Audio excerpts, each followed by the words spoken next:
in. Welcome to BOMISpirit. This is the weekly intuitive astrology reading for October 3rd to October 9th. Thank you for coming and hanging out, liking, subscribing, sharing, commenting, all that stuff. Make sure notification settings are set to your liking on YouTube and on the device that you are watching, because they are different things, and they both affect how you actually get notified of certain videos that you would like to see. So just put that out there. We got a big week ahead. We got a big week ahead. I was writing all these notes, these very extensive notes, and I'm just like, holy crap, how am I going to deep dive into this with you guys? So we're just gonna give it a try. And what I mean by a big week, we have two really important astrological events taking place. Pluto is going stationary direct on October 8th, and the day after that we do have the full moon in Aries. Pluto going direct is huge on its own, but this full moon also has some epic stuff going on. First of all, it's an Aries. Oh, I feel like maybe this is just a personal bias of mine. Any fiery moon, but especially an Aries moon, I don't know. For me, I just feel very impacted by it. So I think this is actually, now that I'm saying it out loud, that's more of a personal bias of mine. But with this full moon, Chiron is playing a huge role. I know. And the entire week as well, Chiron is playing a huge role. Pallas Athena, another asteroid, is playing a huge role. Venus is playing a huge role. The sun's playing a huge role. And we do still have this Mars-Saturn influence going on too. So there's a lot going on. It feels like it's a very packed week. But it's gonna end up, in a state of empowerment. We're gonna end up in a state of empowerment. Words. Still don't have my words back. So the day that I'm recording this, Mercury is still retrograding. I had to do this ahead of time because I have a lot going on. But anyway, you don't need to know that. So like I said, this week, there's a lot. I'm going to get into the astrology of the week, and then I'm going to go ahead and do the sign readings. So just a little thing before we get to the sign readings, because some people don't watch the need to know. I suggest you watch the need to know. When I do the sign readings, yes, I'm looking at the astrology, but I'm also channeling. I also channel and tap into the collective of that sign after I do the astrology portion. So just because you are, an Aries rising doesn't mean you shouldn't watch the other signs, So I always say, look at your rising. It is most important, but don't neglect the moon sign. Don't neglect the sun sign or even the Venus. The Venus can also be pretty important. Or if you have a stellium, right? If you have a lot of planets in a certain sign, I'd watch that. Or if you just feel guided to a certain sign, right? I also like to watch, if I do end up watching any readings myself, I will watch also collective ones. Like, we're in Libra season, so I'd watch Libra because we're all impacted by Libra energy at this time. So you see what I mean? Just as an example. So yeah, that's what you need to know about how this works. So let's dive into the astrology.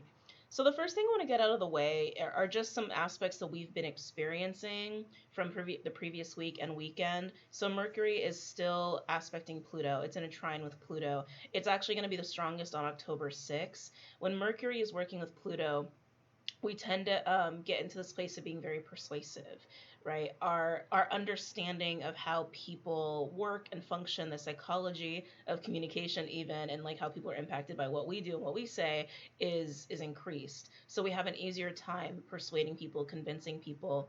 And you could say manipulation, but that's only if you use it for manipulation. But it is a really great aspect if you are trying to negotiate, if you need to negotiate, or if you're just trying to get people to understand your side of things, right? We also still have Mars in Gemini trine Saturn in Aquarius. Not as strong as it has been in recent weeks, but remember, Mars is in the pre-shadow retrograde, so it's moving slower and slower every single day until it goes retrograde on October 30th. The Mars trine Saturn, leans towards loyalty, devotion, discipline, commitment, really dedicating yourself for the long term, whether that is relationship-wise or personal goals of yours. It's really great for any kind of business stuff you got going on, especially as it relates to the house of Gemini or Aquarius in your personal natal chart. Now, I will say Mars is also square Neptune. Not super great. When Mars is square Neptune, we tend to really lack energy. We tend to slow down a little bit. We tend to have a really hard time, getting things done.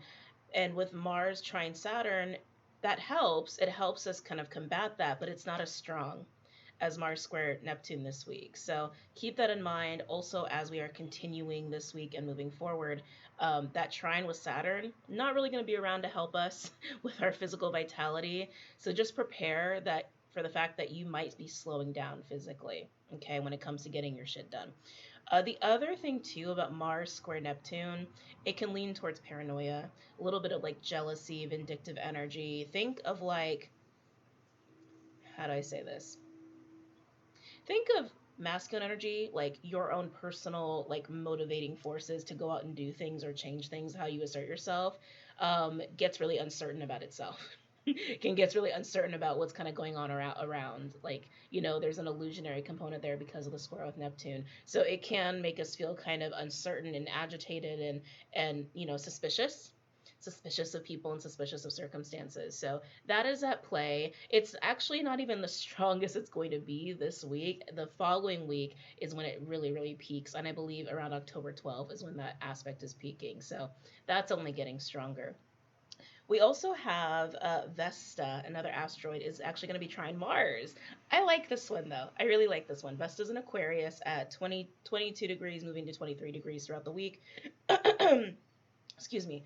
Mars is moving from 20 to 22 throughout the week. So they're very close throughout the entire week. When we have Vesta working with Mars, we get even more motivated about our own personal missions, our own sacred missions, the thing that makes us like wake up every morning. So with everything I'm giving you so far, without getting into the other layer of what's going on this week with Chiron and Pallas Athena and all that stuff, just looking at Mars and Saturn and Vesta and the role that Mercury is playing, we have a lot of support this week to be focused on our goals, to be focused on what's important for us, what makes us feel alive and passionate about life and the things that we're doing, that makes us feel like we're living for something. Okay? Whatever that is for you. And if you haven't figured out your personal purpose yet, what makes you want to live life, that's fine. You're going to figure it out at some point. Everybody will at some point if they allow themselves to. And the road there can be a little hard sometimes. It could be a little uncertain. And it could be a little sad sometimes. But it doesn't mean you're not going to get there. Okay, for those who don't feel like you're there yet. And especially with the Mercury component, it's going to help us also to get to a deeper place of understanding and also communicating with people along the way when it comes to focusing on our sacred work. All right, so that's all good and dandy. All right, just know that Neptune working with Mars might make some of this, focus a little stumbly. All right, not impossible, just a little stumbly this week. now, let's get to the harder stuff. And I'm not trying to set this up as like a doom gloom thing. It's just as I was writing my notes, I felt the gravity of it, the significance. I'll just say significance. Just because something might be a little hard or might be a little dense doesn't mean it's not a good thing, right? Pallas Athena's in Cancer, moving from 12 to 14 degrees throughout the week. Chiron has been sitting at 14 degrees Aries, for a long time. Sorry, sometimes when I channel, my nose itches, sometimes I burp. Don't mind me. Just par for the course. So Pallas Athena's in Cancer, 12 to 14 degrees. Chiron's in Aries, 14 degrees the entire week. It's been sitting there for a long time. Both of these asteroids are creating very significant aspects throughout the week and under the full moon Aries. A lot of what I'm about to talk about is going to be very much entangled with the full moon in Aries that's happening on the 9th of October, okay? I am going to do a live, by the way, for the full moon Aries on Patreon, probably on the 7th. I believe that's when I have it in my calendar. The live itself is not scheduled yet, but I have it on my calendar for October 7th. So for anybody who wants to catch that on Patreon, go ahead and check that out, or you can watch it after the fact on Vimeo, okay? So Chiron, Pallas Athena, and the Sun and Venus, all creating aspects with each other, significant ones. They are in squares and oppositions. These are tough aspects. So what does all this mean? I don't want to bore you with aspect to aspect to aspect, because really you just really need the bigger picture. When Pallas Athena is in Cancer, it increases our emotional intelligence. It impacts our emotional intelligence. Emotional intelligence is just the ability to have a maturity and understanding of emotions and a mastery of them. Right, you can understand them, you can see what someone's going through emotionally, and you can look past it, where you're not really getting attached to the reaction, but you see where it's coming from. You can see the source of it, and you can deal with that person or yourself in a way that's more mature. Okay, exercising some wisdom there. That's emotional intelligence. It also impacts our sense of emotional security, and because it's Cancer, and Pallas Athena is also very feminine in its own way. It's very, I actually consider it to be very Libran. Like if every sign had an asteroid to symbolize it, Libra would have Pallas Athena as its as its symbol. Um, Pallas Athena likes to resolve things, resolve conflicts, ground situations, if you will, and also bring beauty to situations. And it's about wisdom too. But when it's in Cancer, it really drives home the feminine wisdom component. You can even say high priestess component. We're also talking motherly energies. When it comes to that, and caregiving and nurturing, how we do that for ourselves and other people. Specifically, Pallas Athena is how we are resolving things in the midst of other people and bigger circumstances outside the self, right? Ceres is more about self-nurturing, while Pallas Athena is about nurturing, and in Cancer, nurturing of others and the whole component of things. All right, so that's Pallas Athena Cancer energy. So any wounds or triggers you have around any of this stuff, or any how do I say this? Any integration you need to be doing when it comes to divine feminine wisdom, mother wounds. Mother wounds are going to be big. Going to be really big this week, especially under this full moon. And your own feminine energy and nurturing of yourself and others. Like any issues you've been having around that, any processing you've been doing around that, it's going to really hit you in the face, okay? And because of the Chiron component, that's why I'm talking about wounds, right? Chiron is always brings up wounds, but as it's been in Aries, it speaks of the wounded ego, the wounded identity, the fractured identity, the distorted identity of how we identify ourselves and in the context of everything else. So it's deep. We've been facing some deep, deep shit. The whole collective has, it's not just an individual experience. And with Pallas Athena and Cancer, it's actually going to help us to even go deeper with this. I know some of you are like, I'm so tired of this. Now, when I'm talking about astrology too, it's just energy at play. It doesn't have to directly impact your life in a significant way, right? It's just, this is the energy that is on the table for us to experience, is like how you should be looking at astrology. It doesn't mean it's a nail in the coffin of, this is going to be a week of crying. It doesn't have to be that for you. You could be out having fun all week while someone else is crying. Like, you understand what I'm saying?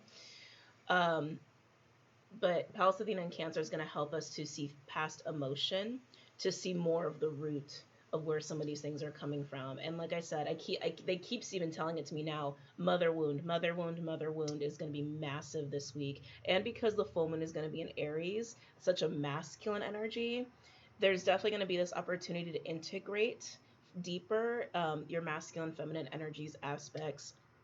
I also was getting to like this reflection of masculine energy. So many things I want to say in response to what I just said.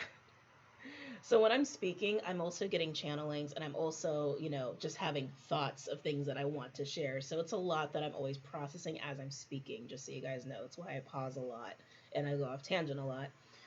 Mars, with its retrograde period, any Mars retrograde is about reevaluating the masculine energy within and without. Full moon Aries is highlighting that because it is in Aries. And then we have this kind of Chiron Pallas Athena dance that they're doing together, and also with other planets, also highlighting that, the dance of the masculine feminine. But this review of masculine energy is something that I'm also is just kind of hitting me in the face energetically as I'm talking about it. So wherever you're at in life, with whatever process you've been going through, or whatever circumstances you find yourself in, whatever wounds that you are finding that you are struggling to deal with, they might fall in both of these buckets. They might fall in just one of the buckets, your masculine, your feminine. But this component, this call of utilizing the feminine to review the masculine, to support the masculine within and without, is coming forward right now as I'm talking. That feels very big, actually.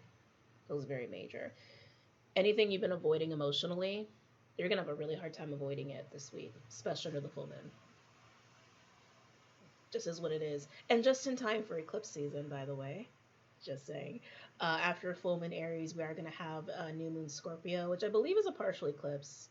Or is it a full? I think one of them is partial, one of them is a full. And then we have the full moon Taurus, which is the next eclipse. Full moon Taurus, by the way, is going to be very karmic feeling, kind of like how the previous full moon Scorpio was back in May. Very, very karmic feeling. And you're going to have a reflection too of the last 6 months from May to now. What has changed? What has evolved? What have you learned when it comes to these major milestones? But anyway, kind of coming back to the present moment, let's come back to this week. So that's what's going down. All right. Now, Venus. Well, Venus is still playing a significant role here. Like I mentioned, it's part of the dance with Pallas Athena, Chiron, and the Sun. Why should I talk about Venus? I just got pulled to Venus, and so I was just going to run with it, but I'm like, well, why am I talking about Venus? Thank you. The beginning of the week, Venus is still opposing Jupiter, but it's very fleeting. Very fleeting. That opposition to Jupiter is very romantic, and kind of gets us to play and have fun, but it's going to be fleeting this week, and then it will shift to aspecting Pallas Athena and Chiron and the Sun towards the end, which is going to bring about more of that focus on emotional intelligence, emotional security, motherly feminine energies, wisdom, utilizing that for problem solving and resolution in reaction to your own triggers and wounds of self and wounds of identity. Okay? And how you assert yourself. Actually, I guess I talked about the week pretty well. It seemed like a lot, but I feel like I broke it down pretty good. Last thing I want to mention, this 14 degrees. So Chiron's been sitting at Aries 14 degrees, like I said. Pallas Athena is moving from 12 to 14 throughout the week. 14, 14, 14. On October 7th, the sun will be at 14 degrees Libra. Okay? October 7th is going to be a big day. This 14 degree component is important. There's a belief in the field of astrology called degree theory, where certain degrees almost hold like certain sign energy. 14 degrees is seen as a Taurus. Words. 14 degrees is seen as a Taurus energy. So we're talking Venusian energy. We're also talking feminine energy, but also in relation to the earth plane, right? So money, abundance, love, beauty, intoxication, feeling good, the physical senses, right? How we receive pleasure. That will be highlighted in the context of everything that I've been talking about as relates to Chiron, Pallas Athena, Venus, the sun, the wounds integration that will be coming up relating to emotional security, intelligence, feminine wisdom, wounds of identity in the self, and also any review of your own masculine energy that needs to be done. So just something I wanted to mention, and it will be very important under the full moon Aries as well. So speaking further on that, just really quickly, speaking further on that, Chiron at 14 degrees Aries is also aspecting a fixed star called Alpharez. Alpharez actually sits in the Andromeda constellation. It sits in the head of the princess Andromeda, and it's actually a very fortunate fixed star. A lot of fixed stars have almost like a negative connotation. It's a really interesting part of astrology. I don't think a lot of people give it a lot of investment, but I just think it's fascinating to kind of look at and just see how it kind of layers on things. But it's fortunate, right? And it has like a Jupiter Venusian energy to this fixed star. So it is about love and riches and honor and kind of like reaching this pinnacle of life where everything is abundant and feels really good. But this is what's aspecting Chiron.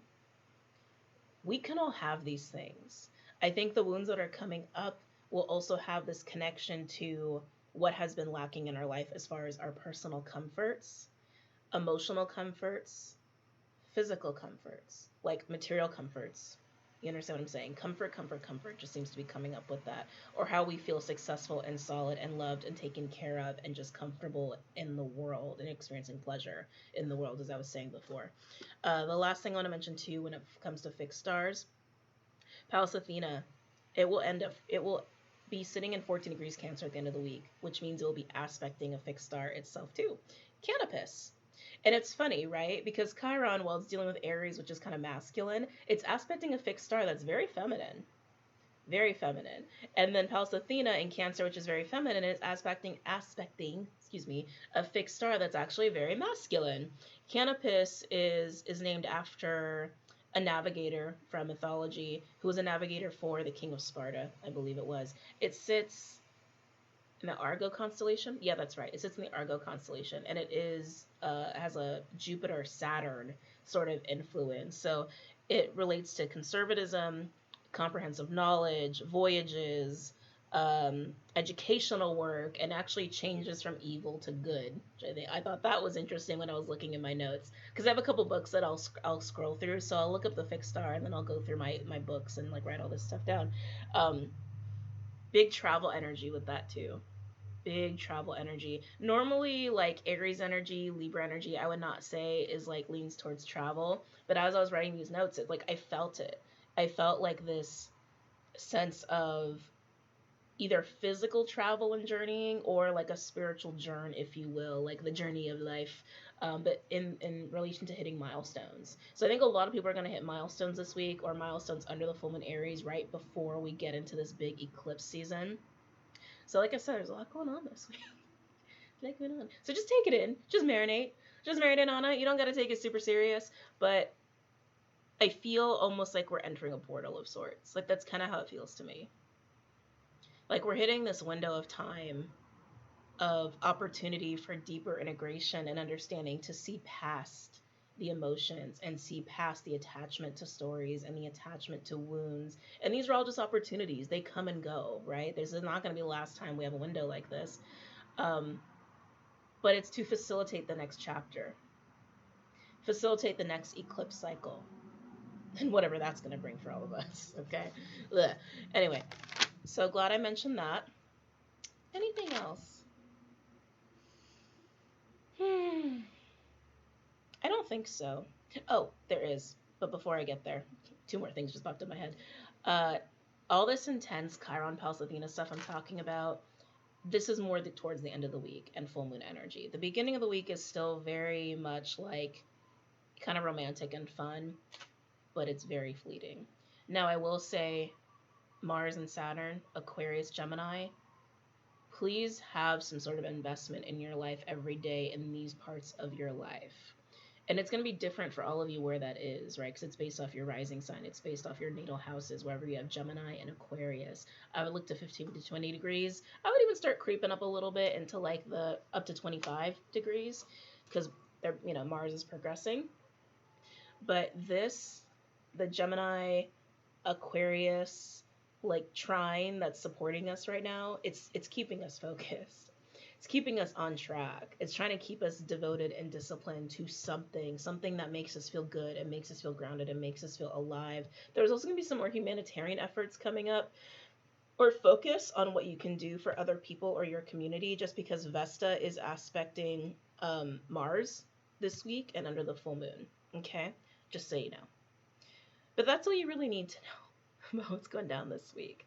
As far as looking to your personal houses, like I said, Gemini, Aquarius, 15 to 20 degrees, creep up into 25 degrees. It's not a bad thing to do. That's where, you're going to feel solid and grounded and stay focused on certain things. Aries, Cancer, Libra. We're going to go for a lot of astrology today. Aries, Cancer, Libra. This is where Chiron, the Sun, Pulse, Athena, and Venus are going down. And everything I was talking about in relation to emotional security, intelligence, things that you've been emotionally having trouble with or avoiding, you cannot avoid, or at least you'll have a lot of trouble avoiding this week.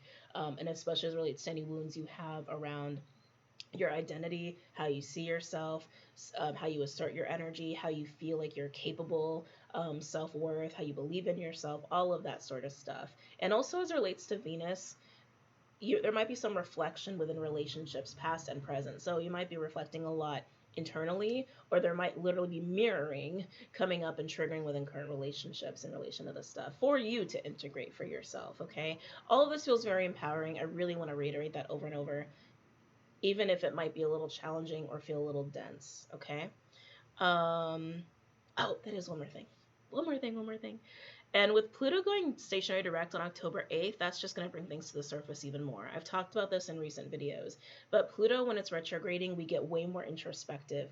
We kind of hold things close to our chest. We kind of internalize a lot.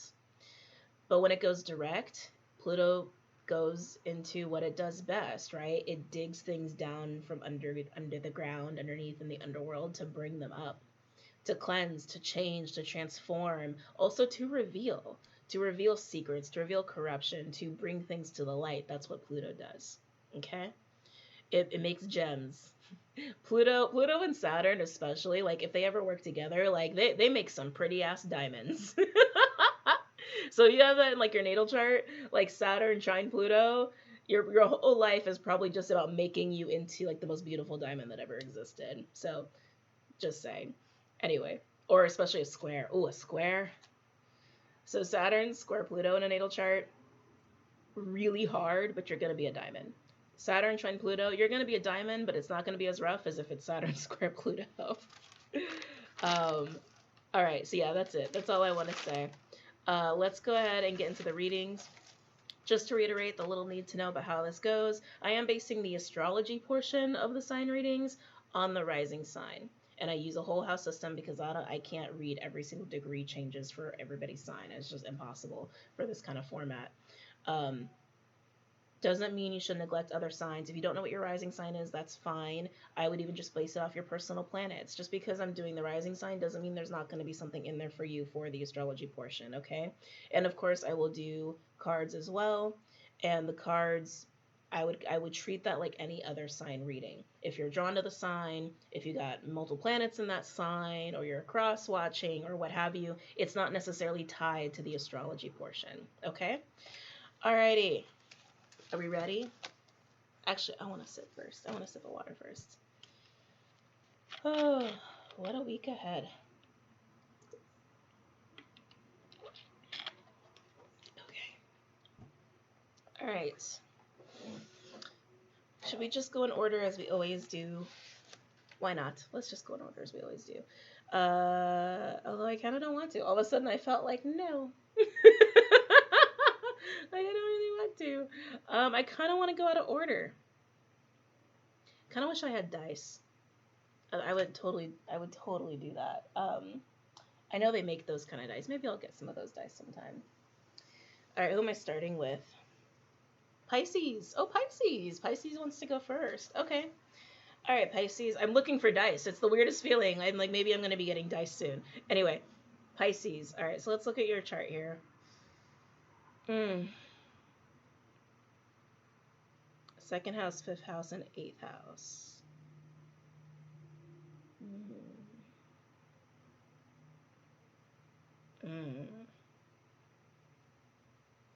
So interesting, Pisces. It's like I'm getting a lot of insecurity around like taking care of yourself, but it feels physical. It feels like how you take care of yourself when it comes to how you earn money, how you do things around the house. Like, are you cleaning? Are you cooking for yourself? I'm getting like really mundane stuff for you. I don't know why there's insecurity there. It's like almost like there's a struggle to keep that stuff dialed in, or to stay on top of that stuff, or to stay responsible with that stuff. There's this feeling of I should be doing more. I should be doing more. I feel like you're digging up some really deep stuff here. Wherever that feeling comes from of I should be doing more, the root of that is going to become more obvious. It's going to become more obvious. Oh, geez. There's also this understanding that you're coming to, and this is just what I'm feeling intuitively, of how you really do seek a lot of comfort from people in a way that's kind of unhealthy. Almost like you look for emotional security in really unstable places. Kind of like ever-changing places, and I feel like you let fun lead you there. Like as long as you're having fun, like you look for that's what it is. It's like you're looking for emotional security in the fun of things, in the fun of people, but that doesn't necessarily equate to a safe place. And I think it's something that you've really struggled with, or that you've battled. That's coming up as well. You've been wanting to nurture more of your creative side. I don't know if you feel like that's been neglected, or you haven't had the space or time opportunity to invest in your own creative, emotional energy as much as you normally would, but that's coming up here, and I'm feeling a sadness with that. I think you should dedicate some time to allow yourself to do that. Like, make space in your schedule, even if it's just like 20 minutes. Like, I know that's not a lot for a Pisces, but like, I feel it. You kind of need it. You need a little time with your own like creative emotional force, like the part of you that's very Piscean, the part of you that's just so free flowing. Like, I feel like you really need that to kind of feel more like yourself, to kind of feel a little okay again. Especially as you're dealing with some of these challenges and insecurities that are coming up from Chiron and Pallas Athena and the Sun and Venus and all of that. I feel like you need that. You need creative time. You need creative time. And also this coming to terms and making peace with the fact that you kind of let the feel goods, intoxicating feelings, even relationships like the fun of life, lead you astray sometimes. It's just part of you, and that's okay. That's okay. Yeah, 12th house, 4th house. Yeah, I'm just getting a lot of comfort and security within the home, within your creative environment, doing what comes naturally to you, but solo, not seeking fun, but just seeking creative outlet, like ways of expressing your soul. Yeah, that's what I'm getting for you. Let's pull cards for Pisces. What deck are we doing today?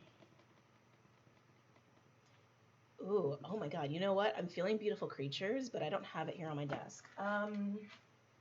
Hold on, it's at my other desk. Give me a second. Not this one. Right.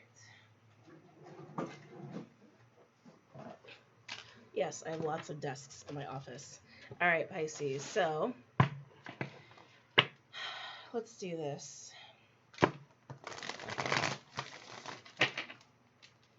Any messages or insights for Pisces for the week?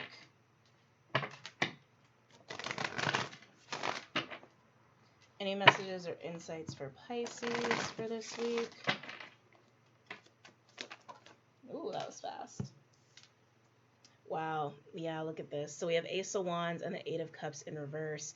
You've got some attachments going on here, Pisces, with the Eight of Cups in reverse. These are emotional attachments. They could be codependencies. It just feels like a shackle wrapped around your ankle is what it feels like to me, and it's dragging you down, but I feel like it's actually dragging you down emotionally.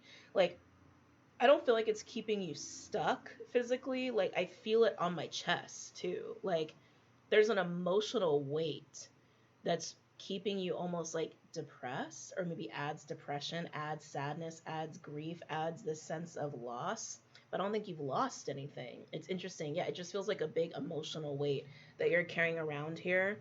And with the Ace of Wands, it's interesting because I can feel it. You want to nurture yourself. You want to nurture your soul, and you want to have fun. You want to feel emotionally safe and secure.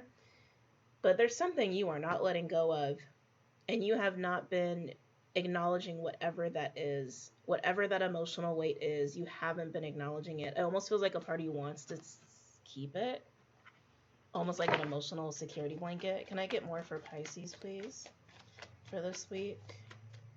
Any other messages or insights for Pisces for this week? What is it, Pisces? What is it?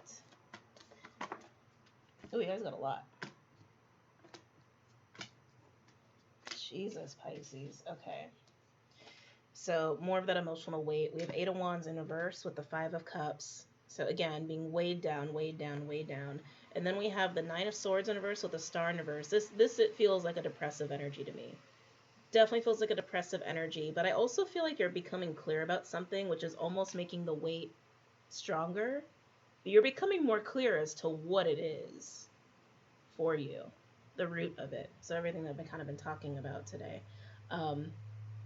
I think if you do spend time alone, please be creative. I think it's going to help you with this process and help you to make peace with this emotional weight. The last card, wow, yeah, Justice in reverse.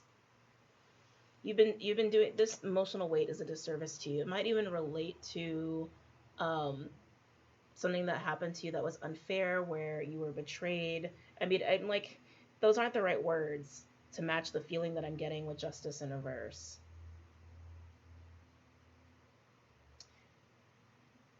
This emotional weight's been holding you down. It's been holding you down. It's been holding you back. You've been carrying it around for too long. And it's actually getting in the way of things that you would like to have for yourself and things you would like to do. I don't think it's been keeping you physically stuck, though. I really want to emphasize that. I feel like you've been doing things. I feel like emotionally, it's just been weighing on you. And you can be relieved of that. Some of you, it does relate to a story, a narrative. Thank you. A narrative that you tell about yourself.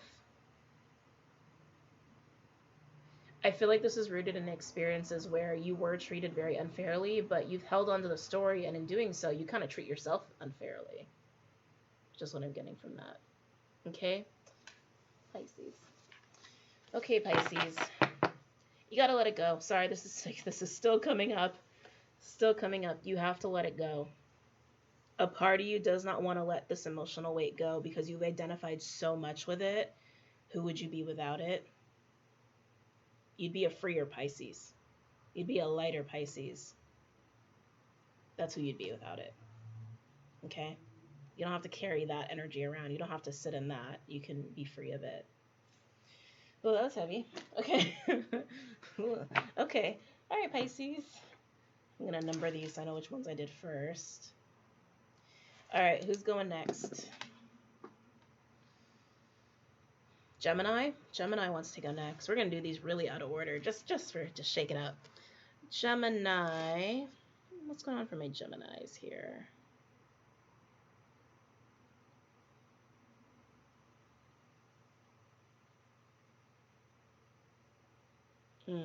I was feeling this for you recently, Gemini. I think it was in the weekend reading I did, or maybe it was the last weekly. I don't know. One of the many readings I've done. This insecurity when it comes to fitting in. This insecurity around, like, people. And, you know, Geminis, you guys are who you are, and you guys really enjoy being different. But sometimes it can also be the, you know, the burden of feeling kind of lonely of, I don't really fit in completely everywhere because you are a Gemini, but it's the beauty of Gemini. That's your personal gift. But I do see some insecurity coming up there. Also this feeling of, like, you know, Geminis, you're mutable signs, right? You're not necessarily supposed to be leaders. Like, if you're just focusing on Gemini, we all have a leader quality, though. Everybody does, regardless of astrology, regardless of who you are. We all have that part of ourselves, no matter how we utilize it, how often we utilize it. But you do have insecurity when it comes to, like, how can I lead or assert myself within a group if I don't really belong to the group, and if your gift is to be the chameleon? You know what I mean? It's like there is a little bit of a mismatch there and an insecurity there of understanding and realizing you're the chameleon. You're the one who can match people. You're the one who can mirror people. And it is to bring the comfort and to have people feel connected and camaraderie. That is part of your gift, camaraderie. Thank you. I feel like I just gave you your answer. That is your key to being comfortable when it comes to leading or asserting yourself or speaking up for yourself or trying to, you know, get people to focus on a certain goal. Your key is the camaraderie component. Lead from camaraderie. Lead from camaraderie. You don't have to lead in any other kind of way or, like, do something the way another person does. You don't have to be a dominating force. That's not going to work for you. People look to Gemini because everybody feels connected to each other through Gemini and seen through Gemini. Lead from there. Okay?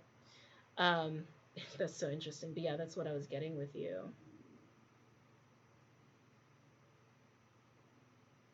Yeah, and then you have this first house, ninth house energy with Saturn, Vesta, and Mars. Yeah, see, I think this is why this is getting triggered for you, because there is this really positive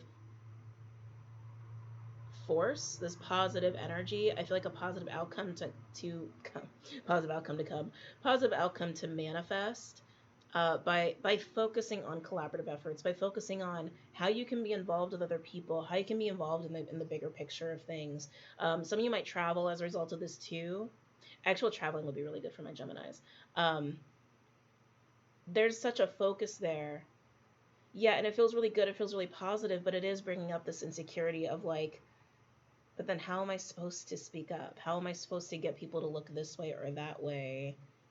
Like, I'm getting a little bit of insecurity there with that. But Geminis, this week, I feel like your efforts would be, especially the next couple weeks, actually, any efforts are focused on humanitarian efforts, the bigger picture, how you can help other people, be of service to other people is going to be really beneficial for you. I think it's going to really pay off. But when this insecurity comes up, just let it. Just let it come up. This is also coming up for you. It's okay to have ever-changing vision. It's also something that Geminis struggle with sometimes. And I'm getting it here for you. It's okay for your vision, your purpose to change. Because you are the chameleon. You are always changing. And you are mental energy, your air. So yeah, your vision is going to change a lot. But that's also okay. If people, like, you know, question that about you, or like, you know, you're just flighty, you just don't know what you want. It's like, no, because what you want everything. It's not that you don't know what you want a little bit of everything, and there's nothing wrong with that. There's nothing wrong with sampling the buffet of life. Like, it makes you a jack of all trades, and that's a beautiful thing. Not everybody can do that. Not everybody's also brave enough to do that, Geminis, just saying, because that is a brave path to walk. So don't let people, you know, make you insecure, or, you know, tell you that you need to have like one vision and stick with it. It's like, that might not be how you get to success, whatever success is for you. God, ugh, I felt so like patriarchal paradigm. Anyway, so that's what I'm getting from my Geminis. I do see you flirting. I do see you flirting and having some fun. Enjoy that. Yeah, enjoy that. I feel like something's gonna come of that. Let's look. Let's take a peek. Not doing beautiful creatures for you. Yeah, we're doing a lot of different stuff today. What deck does Gemini want? You want Rider-Waite. All right, let's go with Rider-Waite.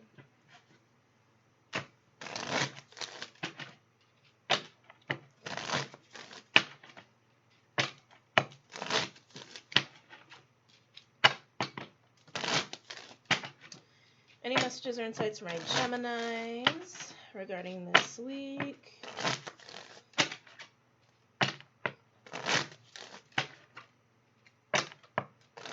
Any messages or insights for my Geminis regarding this week? Feels pretty good. They keep flashing a lot of cards. through my mind's eye. I'm getting a lot of queens and kings.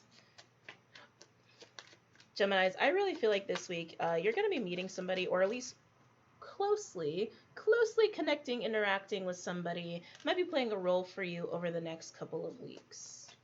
Okay? Maybe even well into eclipse season. Ooh, 9 of Pentacles. Gemini, I like it. Independence is being screamed at me with this. Independence, independence, independence. I'm also noticing the 6 of Pentacles. The 6 of Pentacles here on her side is really jumping out at me. Like I said, there's contemplation here of what you can do for others, how you can give to others, how you can show up for other people. That helping hand. Like, I have XYZ. How can I share that with people or give that to people in some way, shape, or form? Is that Venus?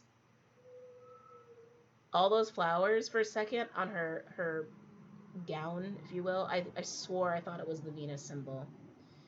Pay attention to your house of Libra. That might be very significant for you, or your own personal Venus placement. But this feels like a really beautiful energy of just reflecting on where you're at, having gratitude for where you're at, and what you've built up for yourself, and how you can utilize that to give back to others. It's nice. Can I get one more for my Geminis? You're also really reveling in your independence, but I'm feeling people coming on the scene. I'm not saying you're going to end up in a relationship. I'm not saying that necessarily. It's possible. It's possible you're meeting somebody and it could head there, but I just feel like engaging intimately with people, not necessarily romantically, just intimately. And it's going to impact your next couple weeks. For some of you, it's going to impact the next 6 months of the ecliptic period. And because it's Gemini and we're dealing with Mars, yeah, might even be the next couple months. So for some of you, just let me paraphrase. Depending on what's going down in your life, depending on what's going on with your chart, and what allowance you give yourself to interact with certain people, there might be some significant person that will impact the next couple weeks. Some of you, it's going to be the Mars retrograde period. Some of you, it's going to be the whole eclipse period of 6 months. So think of it that way. October, November are the most significant ones that are jumping out to me, which says Mars retrograde. Moving on. Any other messages or insights for Gemini? Ooh. 3 of Cups in reverse. How do I get in? That's what I just heard for you. How do I get in? How do I get in with those people? I want to help. I want support. I want to support, but how do I do it? How do I do it? How do I do it?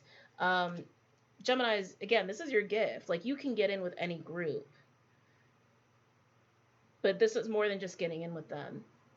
This is, how do I be of service? How do I offer? And on some level, how do I lead? Through camaraderie, through your gift of being able to get people connected. You know, you're very similar to Aquarius in that way, where Aquarius is like the mastery of air, where there's a lot of emotional detachment and they have a lot more focus because they're fixed. Like, you guys are the ones that will come in and chat everybody up and get everyone to like you, and you could be that connection between all the different webs of groups. That's how you function. Aquarius will chat people up, but keep an eye on all of the groups at once and can bring them into the room together and lead because they're fixed energy. But you are the pinnacle connection of the webs. You're very active, while Aquarius is more like holding and observing, if that makes any sense. Can I get one more for my Geminis? Ooh. Geminis. Oh, I don't really like this. I don't like this. I don't like this. Yuck. Yuck, yuck, yuck, yuck, yuck. Okay, I'm feeling some old shit here. I'm feeling some old wounding here. This is feeling like Chiron to me, like all day. So you have the Knight of Wands in reverse. A lot of restless, irritated, angry energy there. Five of Wands. This just feels like a total conflict. This feels like a fight. This feels like a fight and conflict. With Justice in reverse and the Seven of Swords. Whatever this is for you, Gemini, some of you it's rooted in your wounding sense of identity. Some of you it's actually... Sorry about that. Hold on. Some of you, this is some sort of conflict that's taken place recently or presently, or you're just afraid this is going to pan out. But this is like a fight is breaking out because someone did something shady. That's what that is. A fight is going to break out because someone did something shady. Some of you, it's just a fear of this happening because it's rooted in your patterning. Okay? We have the Hermit also coming out with this energy. So this is something that I feel like is almost haunting you. It feels like a fear to me. It feels like a fear or a recent event that you can't stop thinking about and you're trying to avoid. You don't want that to happen, which is also putting you in this position of, I want to get in with those people. I want to help those people. I want to, but how do I do that? For those of you where there was a recent experience of a fight or a conflict and like something not super kosher went down, no matter who's responsible, it really has you a little hesitant. It has you feeling like, I'm supposed to be involved with people. I'm supposed to be helping people. And now this conflict has happened and I feel like I'm on the outskirts. What do I do? Camaraderie. Okay, gems. All right, moving on. Because this is going to be a long reading if I take this much time with every sign. I'm just really in it today. I feel really chill. I feel really grounded. And I'm just really enjoying taking my time. But if I take my time, it's going to be like a 3-hour video. And I don't think my camera could hold up. Okay. Let's see who's next. Leo. That was very fast. Leos. Hi, Leos. What's going on for my Leos? Oh, teaching. Teaching? Are you afraid to teach? Are you hesitant to teach? I feel like Leos are natural teachers. I just heard performers. So stereotypical. They are natural performers, but the anxiety, I'm getting a lot of anxiety with teaching is coming up for you. I'm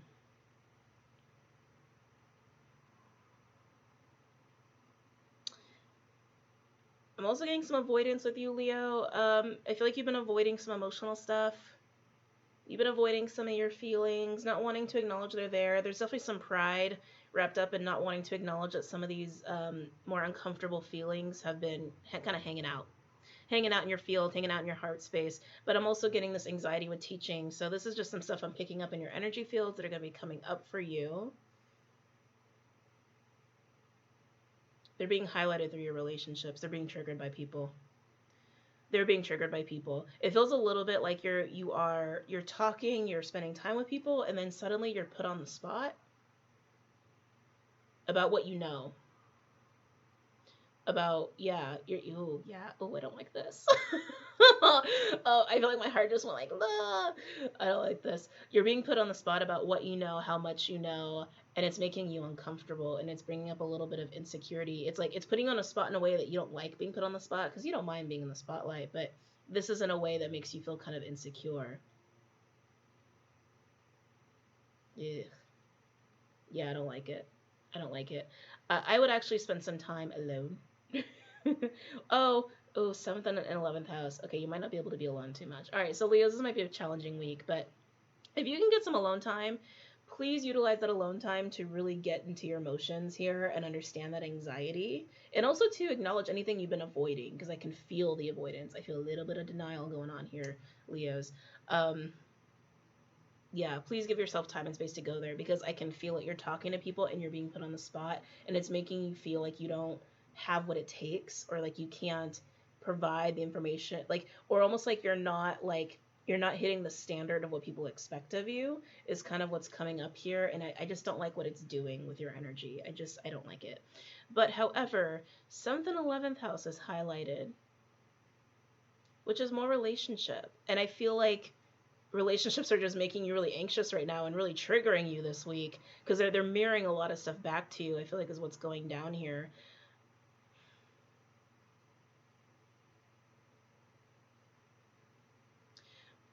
It's interesting what's coming up, because I feel like this is something you've been avoiding. A partner. Doesn't have to be romantic, feels romantic. Or it could be business. It feels like a partner in something, a partner in crime, a partner in a business or business goal, or a partner in life, in love. This is something that, whether you have it or not, has been a struggle for you, either in experience recently or just in feeling and thought. Where I feel like for those of you who haven't had that partner recently, you've actually been really wanting it, and you haven't been acknowledging that, is how it feels. Just being honest. You haven't been acknowledging that. But I feel like you've been craving it, for those who don't have it. And for those who do have it, I think you've been experiencing a lot of struggles, a lot of like little, hitting little walls here and there. Well, you've had a lot going on in your own in your own life individually. I feel like, Leos, you've been working on your foundations. You've been working on the bones of your life and how you can feel so insecure in the world. And for those of you who've been in relationships recently, that's been challenging that. And vice versa. Focusing on that's been challenging your relationship, and then being in relationships been challenging that, right? And that's been really hard. But for my singles who haven't had that, you've been focusing on your foundation, but you've also been ignoring your emotional needs. And I'm also getting your needs to feel loved and comforted and recognized and respected by people, but especially a partner in crime, a partner in business, a partner in life, somebody who sees you for who you are, what you are, and can offer that level of support and connection. You are being asked to acknowledge that this week, or at least to focus on it, while this insecurity stuff is coming up too. It's okay to acknowledge that you don't know something, or you don't understand something, or that, you're still learning. Everybody's a student. And to be a great teacher, you need to be a great student. Like, at least that's what I believe anyway. And it's okay. If someone's putting you on the spot and they're like, oh, I can't believe you don't know that. You're like, so what? You can't believe I don't know something. Nobody knows everything, right? It's like, it can even be their ego that's reflected back to you. That's what I mean by mirroring here, right? If you have insecurities about how much you know, it means that you judge yourself to know everything about something, or to be able to answer anyone's question, or to show or display that you're a master in something, or you know a lot in something. And if that's insecurity you have and people mirror it back to you, it's just you, the universe, spirit, like talking back to you, being like, yo, you've got this insecurity. Work on it. And when you get to a place of acceptance of, it's okay to not know everything, nobody does, everybody's a student, and we shouldn't judge anybody for that, that kind of stuff is going to fall away. Like, those kind of people are going to stop, showing up so much in your reality. It's a lot for my Leos here. Okay. Shared vision. I just heard shared vision. I also feel, Leos, you're walking a path, whether you realize it or not, where you can start to collaborate with shared visions with people, but especially I keep getting this partner. Leos, you're craving a partner in almost multiple things, is how this is kind of coming across, to have a shared vision with. Whether it's just a life together, or some kind of crazy business together, or cahoots with, whatever it is, but you do want to have a shared vision with people, but this insecurity of needing to know certain things are coming across that way, like, that needs to be dealt with, okay? All right, let's get some cards for you. Leo, what deck do you guys want? Light Seers. You want the Light Seers deck. Okay.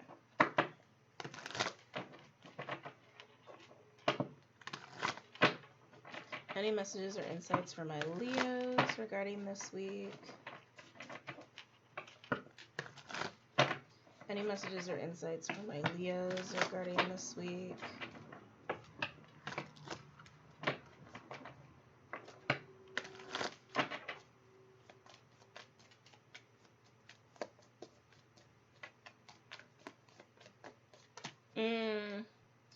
Ten of Cups. You just want things to be chill. You just want things to be good.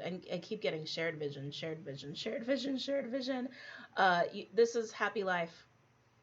Happy life and all things in it, and happy family energy. It's just reaching the pinnacle of emotional contentment, but as it relates to the complete picture of everything, the shared vision. The shared vision. Can I get another card for my Leos, please? Oh, we got Page of Pentacles. Page of Pentacles. The shared vision could be potentially changing this week. Evolving is really what I want to say. Evolving. You're adding a new perspective. A new perspective to it, a new component of it. It's nice because it feels very grounding. I feel like you are finding a level of security with it because I can feel it, Leo. It's like you've been struggling for a while. As I've been doing a lot of these readings, like every time I hit Leo and I get to like in this kind of format, it's like, oh man, Leos, it's like you've been doing a lot of reestablishing of your own foundation. There's also an openness that I'm feeling here too. Excuse me. There's also an openness that I'm feeling here too, like a friendship. There's a friendship energy coming through. Like I said, this idea of shared vision seems to be highlighted for you this week. So try to let people in if you can.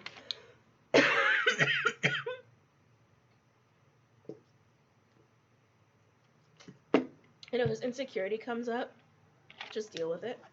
Can I get one more for my Leos?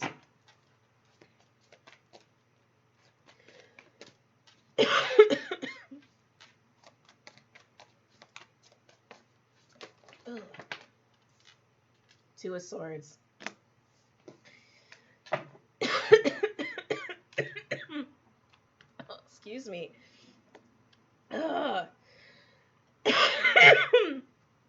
That's totally fine.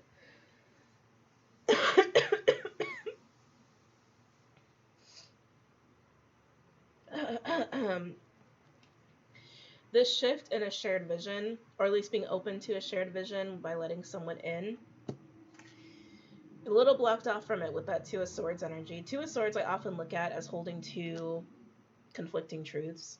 One is most likely an illusion or a fear, and one is probably more aligned with like your actual truth. So that is also something that's going on here. I feel like it's about letting go though. Like allowing yourself to kind of surrender, allowing yourself to kind of be open to what a vision could be by allowing someone to come in and have a little bit of influence there, right? Yeah, have a little bit of influence there. You're getting there, Leo. You're getting there. This insecurity, again, with like the needing to know shit, it feels minor, but just acknowledge it. Please just acknowledge it. And also acknowledge any emotions you've been suppressing, because I actually feel like you've been relatively unhappy and you haven't been wanting to address why. So address why. Okay? All right, let's move on.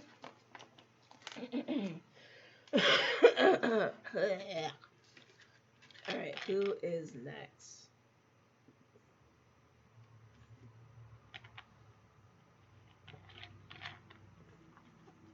Capricorns, you feel quiet. Tauruses were really loud for a second. And I was like, Capricorns? And it was like, I don't know, something about it was really quiet. So you know what, Capricorns? We're going to go with you. We're going to do my Cappies. Okay. Ooh. Really? 4th, 7th, and 10th house. Okay. And then we got the 6th in the 2nd house. So first of all, Staying grounded and staying focused on your daily routine, daily tasks, how you feel secure every single day. Especially if you have like big goals, make sure you're breaking them down to like little itty bitty baby daily goals so that you're always making some sort of progress towards a larger goal. I feel like that's something you've been struggling with recently. Staying focused on those things are going to be really good for you. Okay? Especially if you could also help anybody in the process. All of a sudden I got that too. Like maybe if somebody's struggling with their routine, like maybe just giving them a little advice here and there, little tidbits here and there, be really helpful. Some of you guys might be asked for money. Free will, whatever, you know, decide what you want to do with that. But I just got that feeling of being asked for money. Anyway, so coming back to the 4th, 7th, and 10th house, I feel a little bit like you're shutting down. Again, staying focused on the daily shit is really going to be helpful for you. But I feel, I feel a little bit of a shutdown. I think some of you guys might be very challenged this week, and it might be getting you to, you might be closing down your heart space. Don't close it off. Please don't close it off. You just feel really quiet. I don't know if somebody triggered you or will trigger you, but it's this feeling of, I'm just going to crawl inside myself now. Thank you. Bye-bye. Like it has that feeling to it. You've got Chiron in the 4th house. You've got Pallas Athena in the 7th. And then you've got Venus and the Sun going through your 10th house. Yeah, it almost feels like something is happening to shut you down emotionally, to internalize, and almost put a pause on some of your bigger goals here. But I think that's also why this energy of like, no, focus on the daily shit and you're going to be fine. You're going to be okay. You might be coming into some clarity and realizations that are putting you in this place of being really inside of yourself. Definitely got some family influence. Definitely had some family influence. And I'm also feeling insecurity around feeling comfortable within the self, feeling emotionally secure and stable and taken care of and acknowledged. And this is coming back down to family. So you're going to have some family ancestral wounds be highlighted to you most likely this week. Oh God, we're going there. And the lack of emotional recognition, intelligence from people who have been in your life. It, like, I don't know another way to express this. Like, I'm feeling the family wounding coming up, and that's already enough. That's already a thing, and how that's impacted your sense of self and identity. Almost like it's forced you to be really strong on your own, and to internalize a lot, to not be vulnerable and expressive a lot. But also at the same time, I'm getting this either reflection or it's happening presently in your intimate relationships around you, where you're seeing how people lack either the emotional intelligence to meet you like on that same kind of emotional intelligent level, or they just can't support you emotionally. Like they just can't do it. Hence kind of reestablishing this like needing to be strong. And I feel like it's making you just want to crawl inside yourself. Because Capricorns, it's like you just want love. Like you just want love and a big hug, and to feel like people got you, and to feel like you can be open and vulnerable and relaxed. But this is highlighting what has gone down in your life, past and present, that has put you in positions and relationships to be the stronger one, to be the one that's there for other people, and the one that people don't really see what's going on with. Like people don't look at you and go, Capricorn, you're having a bad day. Like you've been lacking that. Ugh. All right, let's pull cards. Definitely feeling beautiful creatures for you guys.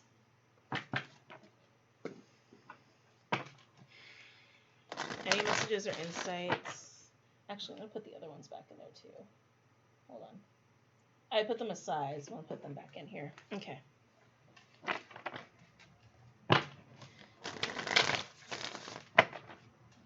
Any messages or insights for my Capricorns? You guys are also thinking about partnership, very similar to Leo's. You guys have been thinking about partnership. Is it for you? Is it ever really fair? This is something I'm channeling. Is it ever really fair? That's something that's going through your minds. Wondering if, like, you actually can even have the ideal partnership that you really need. Or is it your lot in life to just be the anchor and be the strong one? Ugh, Capricorn. These guys, you guys, Cancers. I don't like that. I don't like that. I don't like those thoughts. Capricorn. Any messages or insights for Capricorns for this week?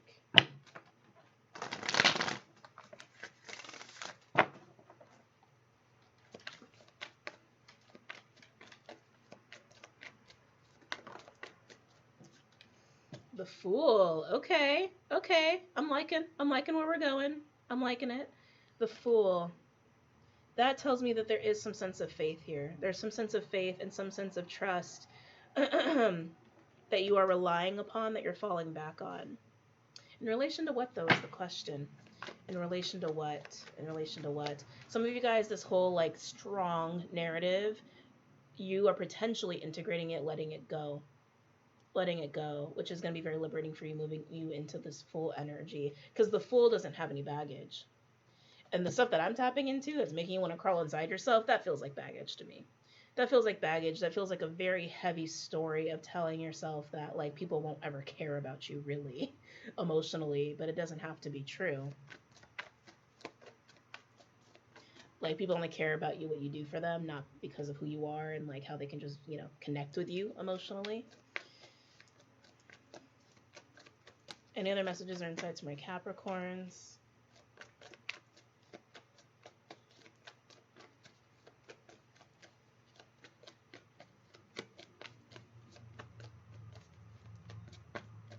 Getting strong Scorpio vibes. Probably do Scorpio next. I'm getting strong Scorpio vibes. This new moon Scorpio might be very significant for you Capricorns. I haven't looked into the astrology of it yet. I think it's happening at 2 degrees. If I'm not mistaken. I think it's happening at 2 degrees. I don't remember the aspects that are happening though. The paranormal. I love this card. Yeah, like I said, there's a big trust energy with you that's coming up. Just trusting spirit, trusting universe, trusting that everything just is as it's supposed to be, and relying on your own intuitive aspect of yourself. So yeah, everything else we get before, the crawling inside of yourself, the family stuff, the relationship stuff, the strength stuff, that's a narrative. That's a program. This is a week where you can face it and further detach from it. Moving you into this very trusting, full like energy. I want to get one more for my Capricorns. Can I get one more, please, for my Capricorns for the week?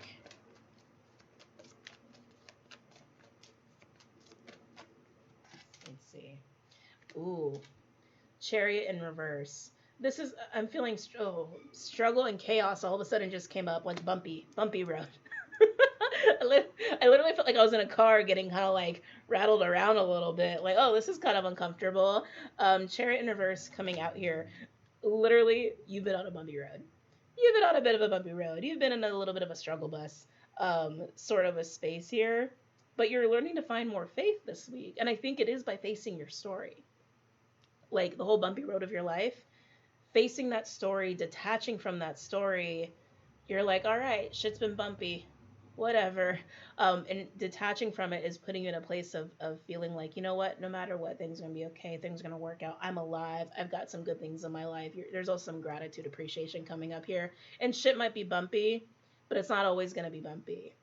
You might also feel like you've been, I don't want to say failing, but it definitely has this feeling of like you haven't been victorious in the way that you have been hoping to be victorious in some aspect of your life, but you're finding peace with that. You're finding a lot of peace with that. And also as it relates to relationships, and I again, not to hit this, beat a dead horse or whatever, but this like sense of imbalanced relationships of like people cannot emotionally understand you or be there for you or connect with you. And I keep getting the phrase failed relationship. I don't really like that phrase. I was going to say phase. Maybe it was just a phase, Capricorns. I don't really like that phrase. But yeah, you're just reflecting and you're just letting it go. You're reflecting and finding peace with it. It just was what it was. You learned. You did. You learned. You learned a lot about yourself through relationships. We all do if we let ourselves learn, if we give ourselves that permission. There's also a questioning of commitment, too. With the Chariot in reverse, commitment's coming up. Some of you guys might have developed some commitment issues. There's some fears of commitment because of your experiences. But with the Fool energy and the paranormal card and what I'm feeling with you, you're just not attaching to these ideas anymore. You're putting those ideas, you're putting the stories away.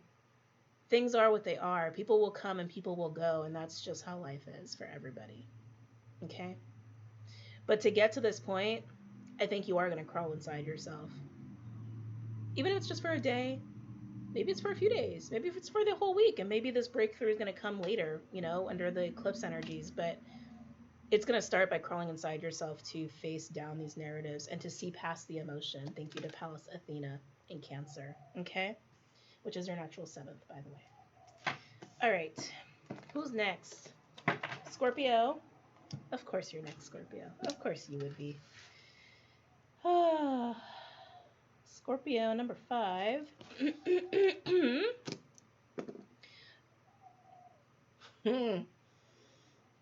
Okay. Don't mind the smile. I'm just picking up on where your focus is gonna benefit you. It's very Scorpio.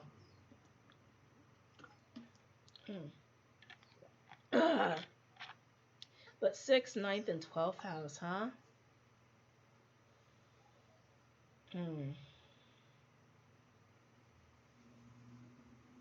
Interesting. So I'm getting a lot of things. I'm just trying to process them and how to speak them to you. So on one hand, I'm seeing some triggers and challenges coming up as far as it's an R word. Come back. You were right there. Responsibility,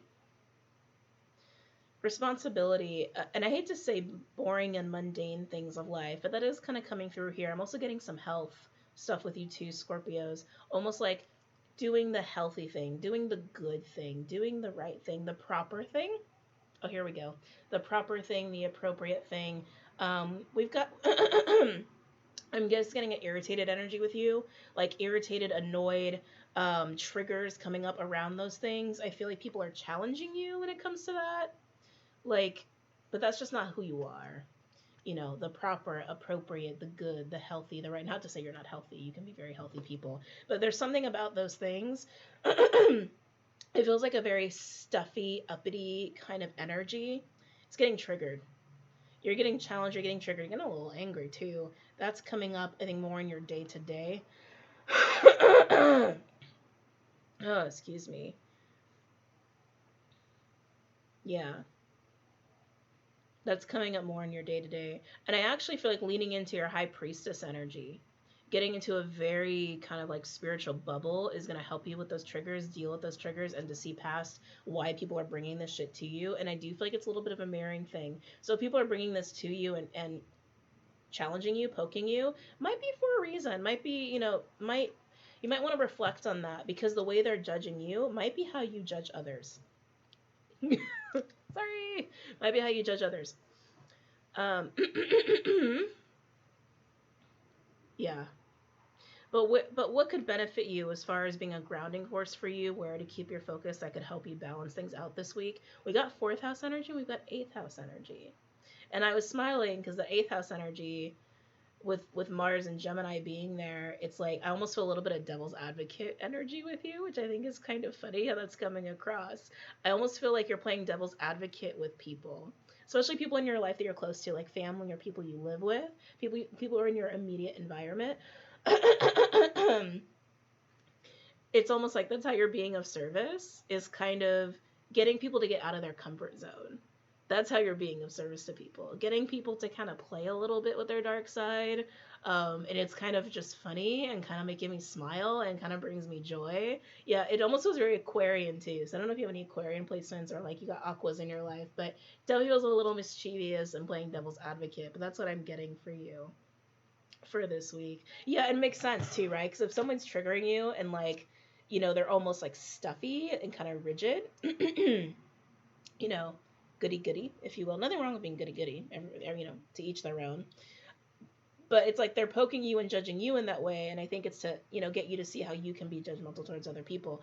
But then on the flip side of that, playing devil's advocate a little bit and getting people out of their comfort zone seems to be really working to your benefit, and also keeping you very grounded too, which I think is kind of funny. It's just funny. I think it's very funny. Home. I just heard home really loud. Home, home, home. As much as you can play devil's advocate with people and get people out of their comfort zone, there's also something about your home life. All of a sudden I got hit with some like unsettled feelings and emotions that maybe hasn't been grounded. Hasn't been grounded. I feel some grief there. I do feel some wounding there. To make your home sacred again, to make your immediate environment sacred again, I really recommend doing that. Yeah, it's like if you play devil's advocate with people, I can see the joy in it and I can see how it could benefit other people. But I also think you're using that as an outlet to avoid some really unsettling feelings you have about your own home life or how you don't feel really at home right now. Yeah, it feels a little bit like you are transferring or projecting, whatever those psychological terms are. Feeling a little bit of that going on. Yeah, you're deflecting some feelings, Scorpio, and you're kind of taking it out on other people. I'm just being honest, here. You're doing it in a playful, mischievous way, but it's still you're not dealing with this anxiety and unsettled feeling of either your physical home or how you don't feel at home. You want to establish security. You do. You want to establish security. Also feeling a lot of Pisces energy with you too. I feel like you need a little time and some void space to kind of address these feelings and understand where they come from. Scorpio's all just typical Scorpio, right? It's like we got a lot of surface stuff and I'm like, oh wait, but what's this? What is this? What is this deep trail that we're following here? I had to drag it out of you like pulling teeth. I'm also getting this insecurity of purpose. I don't know if you've been feeling lost, Scorpios, but that's kind of what I'm tapping into right now. Deep down, you've been feeling kind of lost. Deep down, you've been feeling like your sense of purpose maybe has been eluding you. Yeah. And maybe it's made you a little judgmental towards yourself and then towards other people, and then that's also being mirrored back to you more on a superficial level. But I can feel that. You've been feeling a little lost. And remember what I was saying earlier, like leaning into your high priestess energy would be very beneficial for you this week. It's going to help with that feeling of being lost, but it's also going to help you face it, which I think is also why you maybe are avoiding it a little bit. You don't want to acknowledge feeling lost. But it's about this feeling of direction, of purpose, of what actually makes you feel alive every day. What do you feel excited about doing and brings you passion every day? That's what has been eluding you. Let's go there. Let's pull cards from us Scorpios. Actually, we're going to do Runic Tarot with you. You guys wanted the runes. Any messages or insights for my Scorpios for the week?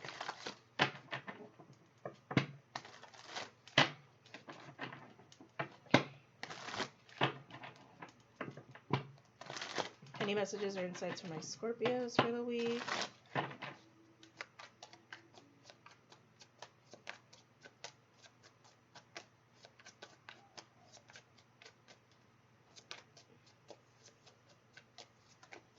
Let's see what we got here. 10 of Cups. Okay. Who else had the 10? Was it Leo? I think it was Leo. Maybe something on between you and Leos. But 10 of Cups. This is on your mind. I feel like it's literally you're just thinking about it. I don't feel like you're experiencing the 10 of Cups. I feel like you are thinking about the 10 of Cups. You are visualizing the 10 of Cups. You're dreaming of the 10 of Cups. What does 10 of Cups look like? What does it feel like? What is that experience? It's eluding you.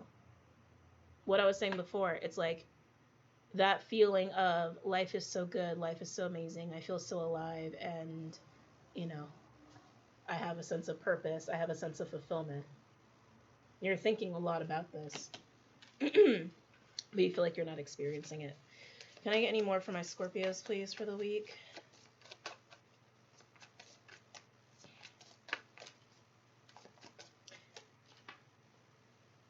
Avoiding these feelings, or at least not acknowledging them fully, I think is also leading to another thing that's coming up here. What steps do you have in place to get here? Do you have a plan? Do you have a plan? Do you have certain understandings of what you can actually do, what behaviors you can do, what action you can take to start getting to this? avoiding these emotions and avoiding this feeling of like purpose and fulfillment eludes you is just going to keep you from further understanding what it even looks like for you, what it would even entail, so you can actually take action towards it. I feel a little bit of avoidance of putting something into place to establish Ten of Cups for you.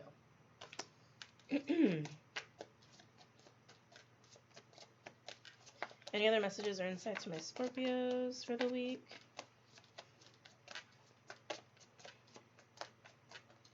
Let's see here. Oh, wow. We got the Knight of Wands and the Ten of Pentacles. Remember I was saying about like what action? Well, here we have a Knight, which is all about action, right? From passion and purpose, to the Ten of Pentacles, which is more about the physical vessel for it. So what I mean by that is the Ten of Pentacles, I even look at the midhaven this way. It represents like the physical container of our lives. That's what it is, right? It's the physical container of our lives and what can create the Ten of Cups, what can bring us that emotional experience, but it is the container. It's the foundation. It's the daily tasks. It's the people. It's the jobs. It's the health. It's like, it's everything, right? It's all the components. You need to pursue some sort of physical action, some sort of plan. You have to make moves to get to this feeling. You got to make moves towards it. Okay? I can get one more for my Scorpios. And the Knight of Wands, before I actually pull more cards for you, it comes from passion. It comes from desire. It comes from want. And if you have sadness and grief and feelings of, not angst, but despair, right, that you're avoiding, you need to face those. You need to face that so you can get down to the passion, so you can get to the meat of what it is you actually want, and then you can actually do something about it, right? But you got to go there. Can I get one more for my Scorpios? You got to be willing to admit it to yourself that you're not where you want to be at. Oh, 79 Cancer is going to help with that. Yeah, see? Five of Swords. You got to be willing to go there. You got to be willing to go there. Five of Swords is a little bit of an ego card. It's a battle, right? It's a triggered space. You got to go there. You can't keep fighting with yourself. You got to go there. You got to put the ego away. Don't get caught up in shame and guilt and and being hard on the self and self-pity and feeling bad about yourself. It's not about that. It's like, this is about getting Scorpio back on track, right? It's about getting Scorpio to the Ten of Cups by way of the Ten of Pentacles, by getting out of the Five of Swords and just facing yourself and facing your emotions and facing the truth of it and not letting your pride keep you from this process. Okay? Alrighty. That was Scorpio. Who is next?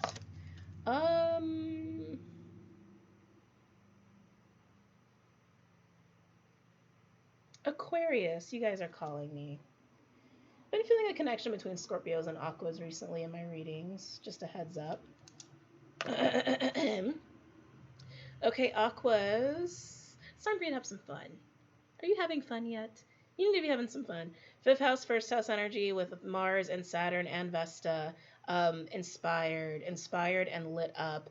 I was feeling this recently for you too, and I'm feeling it here where there's been a recent window of opportunity for you to kind of come back alive again or to reignite a part of yourself. It feels like a reignition, like someone's setting you back up on fire. And go out and have some fun, have some good times. Some of you, this is more about creative endeavors and projects to kind of bring people into the fold and bring about this new sense of fire and passion and vitality to the table. It's beautiful. It's beautiful energy. That's going to help you a lot this week. So utilize that. We do have third house, sixth house, ninth house energy coming up though too. Communication. Communication and learning.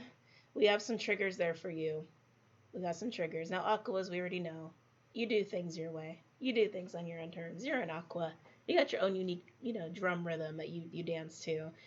But we do see that. I do see that here. Insecurities, anxieties, wounds of stories that you have been told or that have developed over time of when it comes to like learning and teaching and conformity. Hate to say that, but that's coming up here. That's coming up here. There's also something too coming up about being called to emotionally support in more of like the mundane things. So Aquas, you guys are natural leaders, right? You don't exactly like, I mean, you can do background. Like, how do I say this? You lead from allowing people to rise to the occasion and realize their strengths, and then they do a lot of the work. Like, that's how Aquas work. You're not like I'm on top of everybody looks up to me and I give instruction. That's not the kind of way you lead. You get a bunch of people in the room, you let people talk, you let people do their thing, and you just kind of sit back and watch. And I'm also getting that for you, something that's going to help you out this week, and even just something you might be coming into a clarity understanding of, is understanding this very emotionally supportive stance that you can take with people. You typically are seen as somebody who's very emotionally detached and can see more of like the pragmatic side of things. And not to mean, it doesn't mean that you're cold, right? Emotional detachment does not equal like Ice Queen. It doesn't mean that specifically. It just means that you don't let emotions take over the show, right? You keep emotions in the place where they need to be, still keeping an eye on them, still being connected to them. But I'm feeling this very like motherly energy from you that I think could really benefit anything that's going down socially this week, and understanding that that is a gift that you have and that's a strength that you have, to have such high emotional intelligence. Aquas have very high emotional intelligence. However they utilize that is to each their own, right? But that is a strength for you, and that's something that's being highlighted here. So as like you start to get a little anxious or triggers start to happen in any environment you're coming across where you need to teach or you need to learn, just remember to lean into your strength of emotional intelligence. That will help to calm you down and also to see past any triggers that people are engaging in or acting from. Okay? Very nice week ahead for you, Aquas. But have your fun. Have your fun. I do feel like you're bringing people together. I'd be curious what's going down for you during this whole next 6 months eclipse season for my Aquas, because I feel like you guys are brewing something. Whether you realize it or not, you're activating something. I can feel it. You're activating something. You're bringing people to the table. You're putting ideas in people's heads. I like it. Okay, Aquas. Light Seers. Do Light Seers Tarot.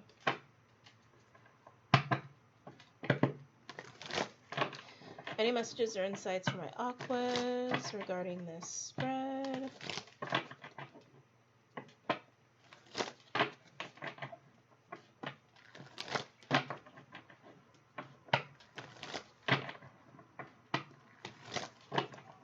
Okay. Any messages or insights for my Aquas for the week?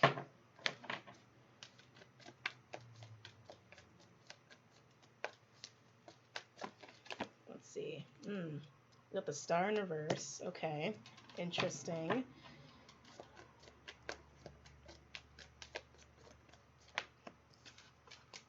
Ooh, Page of Wands. Page of Wands. The Star energy is turning around. I think the Star energy is turning around. Like I said, I feel like you have been recently reignited, or you're moving into a space where you are getting reignited. You're coming back alive again. And I think before that, you might have been a little in a darker place. A little not feeling so shiny and bright. Feeling a little dimmed, feeling a little maybe sad, a little hopeless. But that Page of Wands here, and what I'm feeling for you intuitively, that you're getting out of that energy.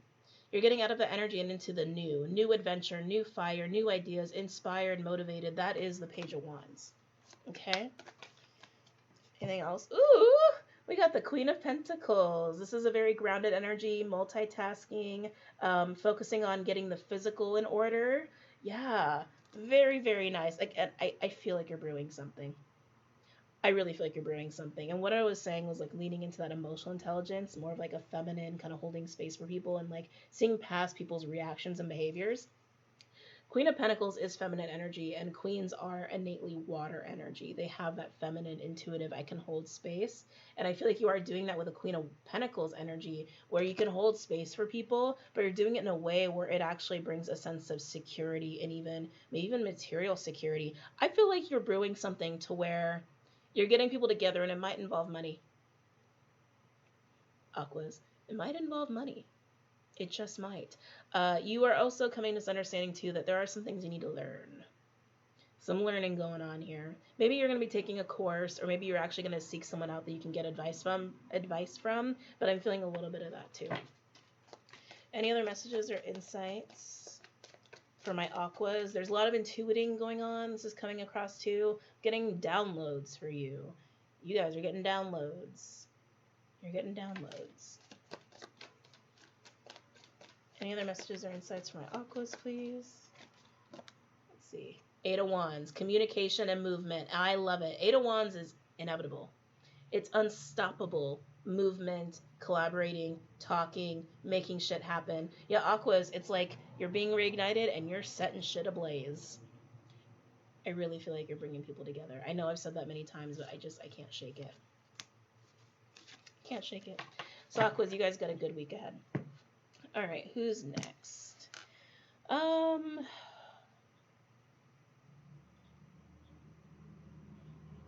Aries. Aries. Hello, Aries.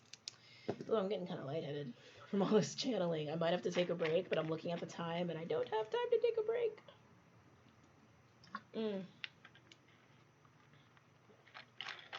Okay, Aries.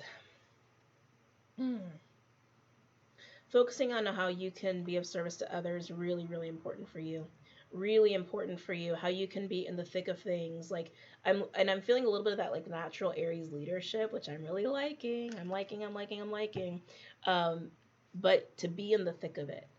To be in the thick of it, to be in the middle of all the social energy, making plans, collaborating, bringing ideas to the table. Like I'm feeling a lot of that for you, almost like your natural environment. Like that is working beautifully for you this week. Now, keeping in mind, Chiron is an Aries and it is going through your first house. So you might get even more triggers or just reflection, clarity, further integration, because you guys have been on a long road of integration and really breaking down your ego, breaking down the walls, being broken down really in your sense of identity to be rebuilt back up anew. But you have first, fourth, and seventh house. So those are the really close relationships. We're talking like your family life here. So while you are going to be finding a lot of positive opportunities and positive influence by being in the thick of collaborative efforts or work or, getting into plans with people, bringing ideas to the table, that sort of stuff. I do see like your personal life, your home life, your family life is triggering you a little bit, but it's so you can further integrate who you really are with this whole breakdown process you've been going through. Okay. Excuse me. Oh, suddenly I feel very allergy. Suddenly I feel like my allergies are all haywire. Like my eyes are kind of itchy. My nose is like feeling like it's on fire a little bit. I don't like it. What else? Big mother wound stuff.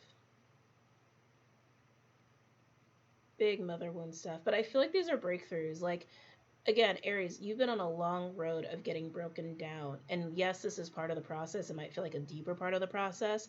But I really feel like there's breakthroughs here. There's integration here.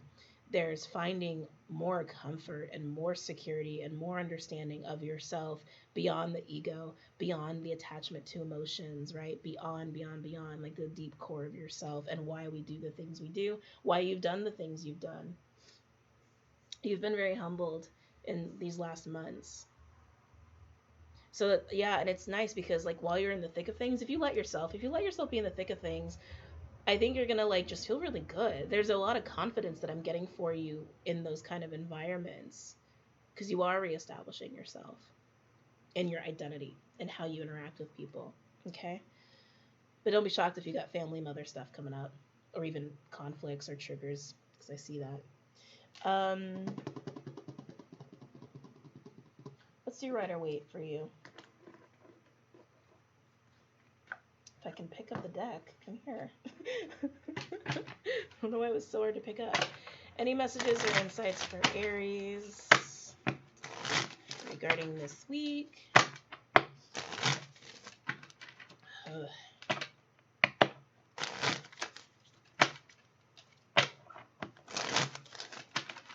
Any messages or insights for Aries regarding this week? Oh, jeez. One more.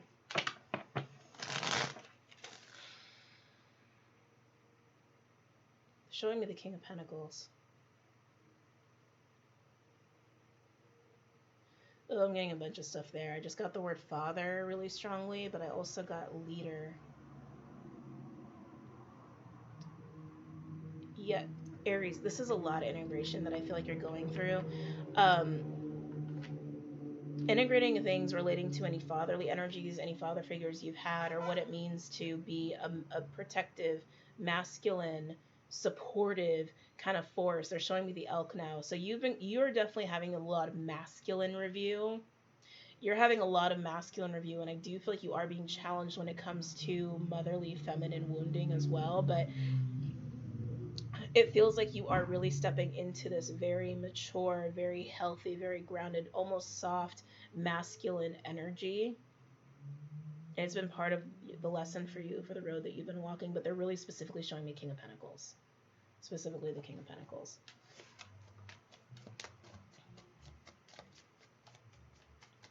Any messages or insights? Any messages or insights for Aries for this week? Ooh. Ace of Swords in reverse. So again, this whole week is like dig in deep. Looking past the emotions and looking at the roots of things, right? And also getting any clarity that's needed. We do have the full moon here too, right? So Ace of Swords in reverse is just things that have been hidden from you or unclear. They're coming to the surface, right?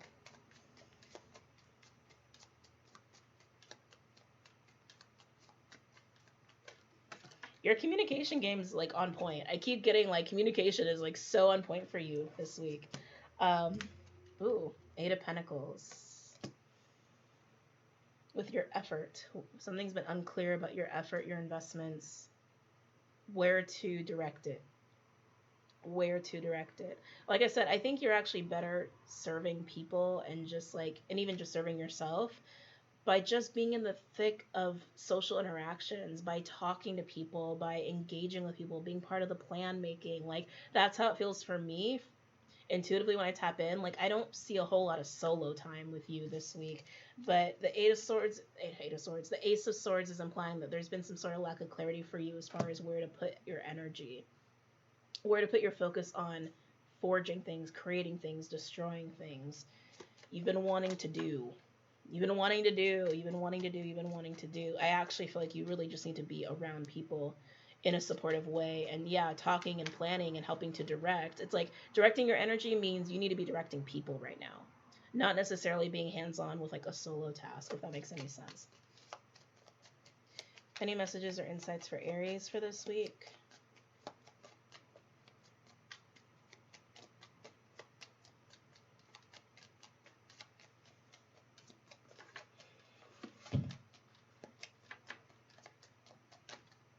Oop, that wants to come out. Yep, beautiful. 10 of Wands in reverse. The burden of the lack of clarity of where do I put my efforts? How do I do this? Should I be doing this, that, or the other? It's going away. The burden of it is going away. Can I get one more for Aries? Is that what I think it is? Oh, 9 of Cups. 9 of Cups. You're getting there. You are getting there. You're moving from this place of like feeling uncertain, feeling like I'm not happy, I'm not very hopeful about where things are going, I don't know where to like direct like my energy, my efforts. I want to do shit, I want to put my hands on something, but it's not about that right now. Like just be in the thick of it, be a supportive force where you can help direct people, where you can be part of the conversation. That's going to be to your benefit, and you're going to move away from this idea of you need to have a set direction and put your hands on something right now, because it's not about that, and the burden of that lack of clarity is alleviating. Nice. I love it. I love it, Aries. I love it. All right, let's move on. Let's see. Let's do Virgo. Let's do my Virgos.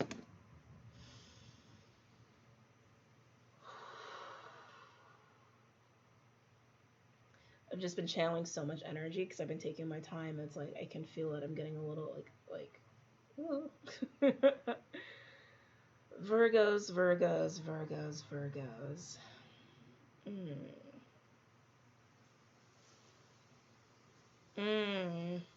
Okay. So Virgos, 8th, 11th, and 2nd house.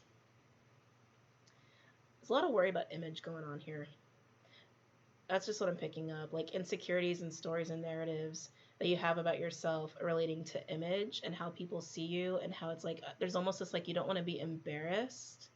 You don't want to be embarrassed. Like these are addressing parts of you that you carry shame, where you carry shame for being different, where you carry shame for maybe doing things that like society poo-poos.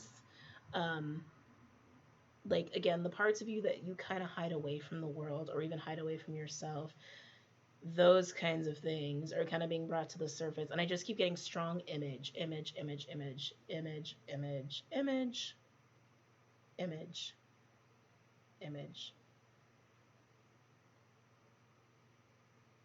I think you'd be very surprised if you can also practice just integrating some self-acceptance with that, and really let people see that side of you, that you're actually going to be very supported. I think you'd be very shocked that you might be getting a lot of support for that. Okay. I see some new relationships too. Kind of cool. I feel like more like friendships, not like, relationship. But I'm seeing like new friendships that are actually going to be adding some support to your life. That's very nice. I like it. I like that a lot. Now, as far as where to keep your focus to stay grounded, 10th house, 6th house. Mercury is going through your first house, for some of you potentially your second house. And the fact that having your focus on the 10th and 6th, that honestly screams to me that like work is going to be really a nice safe space for you. Work, routine, your typical Virgo-ness self is going to be kind of a sanctuary for you. But I feel like you're going to do really well with work this week, especially because you do have Mercury on your side, working with Pluto, kind of emphasizing that whole being very persuasive this week, especially if you have any like issues going on financially, or losses, or like things you need to rectify. Like if you need to like go and talk to the bank, or go and talk to your doctor or whatever. Like I'm just feeling like that persuasiveness is going to really help you resolve any little like paperwork, red tape, bureaucracy, such a hard word for me, paperwork shit. Getting stuff like that sorted if you've been having some struggles there. But yeah, as far as like the triggers, it's image, and letting people see the darker parts of you, the not so pretty parts of you, and even just being comfortable with those parts of you yourself, and allowing community to rally around you, and by showing these parts to them. Okay. And if you do get judgment's going to be a thing this week. Because we're facing these deep parts of ourselves that we probably judge ourselves for, and that kind of goes for everybody, it might be reflected in our environment, so we can deal with the whole judgment factor. Because we only judge out of shame. Shame fuels judgment. Everybody who engages in judging other people, it's because they've been taught to shame people for that, or to shame themselves for that same thing. Judgment is run by shame. Okay? Yeah. Anyway, moving on. Let's pull cards for you. Let's do Light Seers Tarot for my Virgos. Any messages or insights for my Virgos? I need to take a little break after this. I feel a little lightheaded. I think I might be taking just a little break. Again, trying to keep track of time. But after this, we only have 4 more signs. Any messages or insights for my Virgos regarding this week?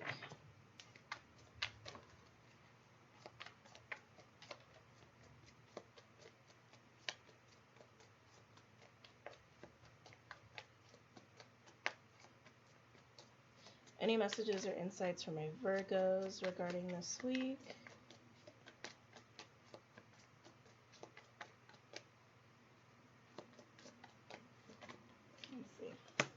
Nine of Wands. I'm feeling a guarded energy here, Virgos. I'm feeling a defensive energy too. Yeah, guarded and defensive. Like, you're not going to see this part of me. You're not going to get me down. And almost a little bit of throwing judgment right back at people. Feeling a little bit of that. Can I get one more for my Virgos, please?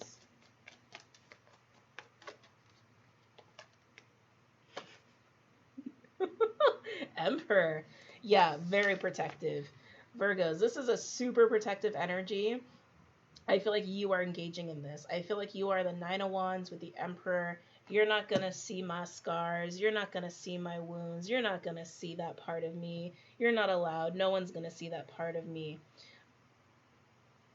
But as long as you're okay with that part of yourself, the fact that there's so much defensiveness going on here tells me that you almost feel a need to, like, not just hide it away, but justify, to fight back. When we're feeling defensive, it's because we're feeling triggered, which means we're not at peace with something.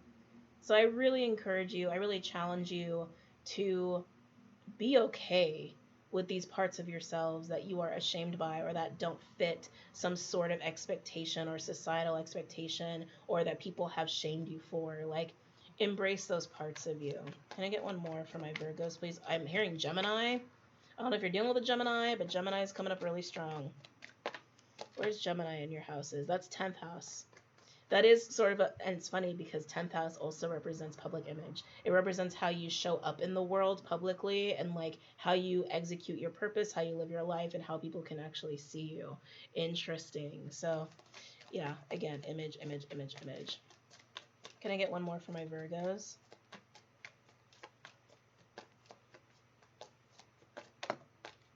Let's see.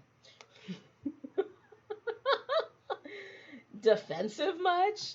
Virgos, look at the fortress you're putting yourself in. The 7 and the 9 of Wands with the Emperor. This is defensive, defensive, defensive. You're not going to see me. You're not going to see me. You're not going to see me. You're not going to see me. There's nothing wrong also with having boundaries. There's nothing wrong with having confidence in, like, in pushing people back and saying no. Like, that's totally fine. But like I said, maybe reflect on your own, like, darkness and things that you're ashamed by, and just make sure you're at peace with them. If you're at peace with them, then you don't need this conversation. You don't need it. You know, some of you guys might just be standing up for yourself in response to judgment and shame, and you know, that's fine. But for those of you who are still battling yourself when it comes to things I've discussed, go there with your shame and things that, you know, you're afraid to show people. Okay? Wow. And with Mars going through your 10th house and all of this kind of, like, you know, image based stuff and reactions and, you know, insecurities and things like that, it also makes sense too that you're moving into such an Emperor energy with Mars going through your 10th house. You're taking on more masculine energy, taking on more of a leadership role in your own life too. Okay? Cool, Virgos. All right, so I'm going to take a little bit of a break. It's going to be a second to you guys. I'm going to be 10, 15, 20 minutes for me, but I'll be back. Where's my mouse? There it is. All right, guys, I'm back for the last 4 signs. Let's go ahead and go with Cancer. So Cancers, interessante. So 12th house and 8th house actually seems to be a good strength for you. I'm getting a lot of independent energy that you've been getting pushed into, learning to embody, learning to embrace. You do have Chiron going through the 10th house. You got Pallas Athena in the 1st house. Venus and the Sun going through the 4th, remembering this is a whole house system. Yeah, I keep getting challenged to be more independent, challenged to be different, and challenged to feel really confident and comfortable with the sides of you that are not necessarily the norm. But independence seems to be the biggest thing that is, like, it's literally just getting repeated to me over and over. Independent, independent, independent, independent, independent, independent, independent, independent thinking, independent endeavors, and having fun with it. Almost kind of like being more proud and waving around your freak flag seems to be the thing for you this week. Oh, excuse me. You're very capable, Cancer. You're more capable than you give yourself credit for. I'm just feeling a lot of insecurity and anxiety that's getting triggered for you around feeling like you can create a lot in this world. You can be responsible for a lot in this world, that people can even look up to you as a leader. But it's through your independent ways. It's through your unique, thank you, that's probably better. Not just independent ways, but unique ways of being you and being a little bit not so normal. That's something that you have struggled with and seems to be coming up to the forefront for you this week. But yeah, I actually feel like spending some time alone would be actually really good for you this week, just to integrate. And I feel like you need to do a lot of integration this week. Okay. Oh, I feel like it might be mending some relationships. Okay. Might be mending some relationships, specifically with family or people that are close to you, very intimate to you. but I still feel like alone time is going to be pretty needed. Okay. So let me actually number you because I didn't write your number here. So you guys are number 9. All right, let's go ahead and pull some cards for my Cancers, okay? Ooh, you want the Honest Truth deck. You want the Honest Truth deck. Okie dokie. Any messages? Actually, I'm going to move this up. There we go. Ooh. All right.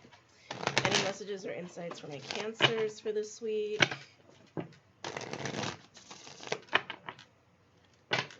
Any messages or insights for my Cancers for this week?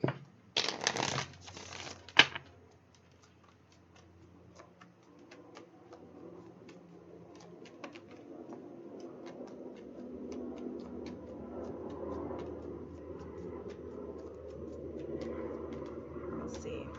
Interesting, because look, we got 9 of Pentacles in reverse, which is what? Lacking of independence, right? This is a little bit more of being dependent on other people or being dependent on material things, or it's dependency. Sorry, I'm going to put that on Do Not Disturb. I thought it was, but apparently it was not. Okay. You are an independent person, Cancer. You actually have a lot of uniqueness, and it's okay to show that. It's okay to embrace it. I just feel a hesitancy with that. It's like there's a little bit of people-pleasing going on. I've got a little bit of Libra energy. You could have Libra in your chart. We are in Libra season. But yeah, it's like this lack of interest almost in striking out on your own or being really different, and again, like waving your freak flag. It's really like a lack of interest in it. There's like a very subdued, submissive kind of energy that I'm getting for you when challenged to do these things. But 9 of Pentacles in reverse. Anything else for my Cancers? Any other messages or insights for my Cancers? Especially when it comes to family ties, you might find that you have been a little too, I want to say entangled with some family members or family thinking or family values. It's like I feel like you've been very entangled in other people's energy. I keep wanting to like do this. And other people's beliefs that have really kept you from, again, owning the unique Cancer within. I just keep getting striking out. Almost like it might even seem like an act of rebellion on some, like to some people, but it's not about that, right? It's just, no, this is the stamp of Cancer. It's not stamp of rebelling against the family or rebelling against community or rebelling against societal beliefs and expectations. No, it's I am striking out as Cancer, you know? That's what you've been challenged to step into, and it feels like more of a long-term process. But you've really shied away from it. Wow, all these 9s. 9 of Wands.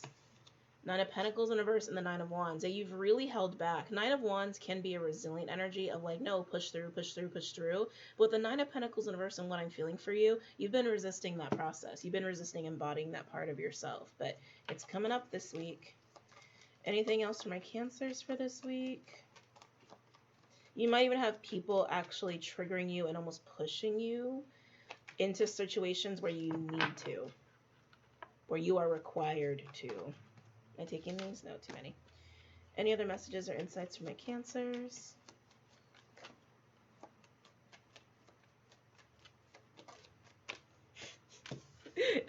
Who had these cards? 7 of Wands. Someone else had the 9 of Wands and the 7 of Wands. I think it was, oh, it was Virgo. That's right, it was Virgo.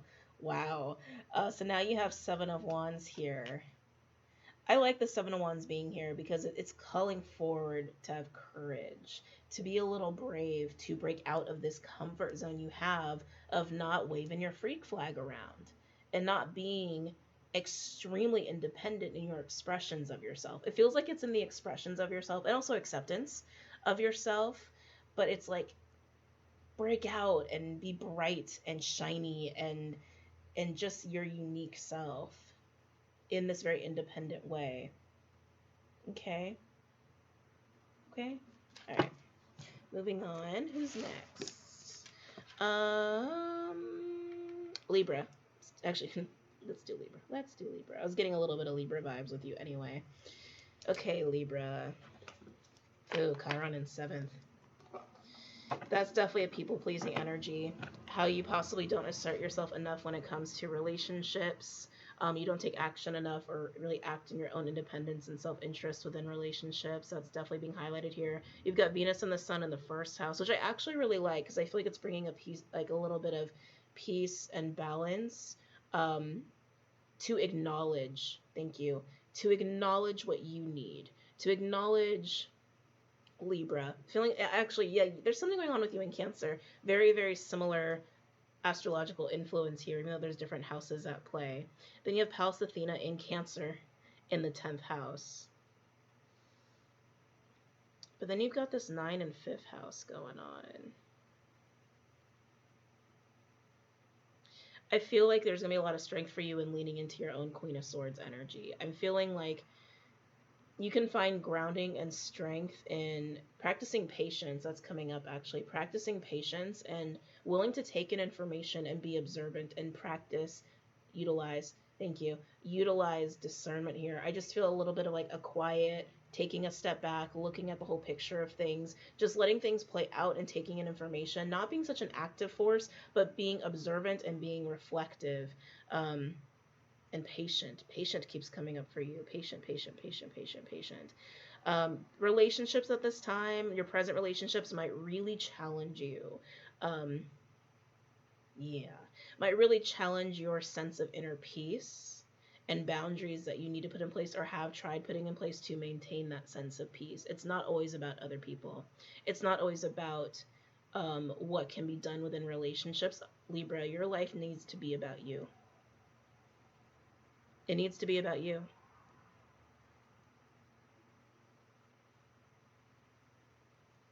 Yeah, it needs to be about you. And taking apart, hold on, what is this? Component, what is this?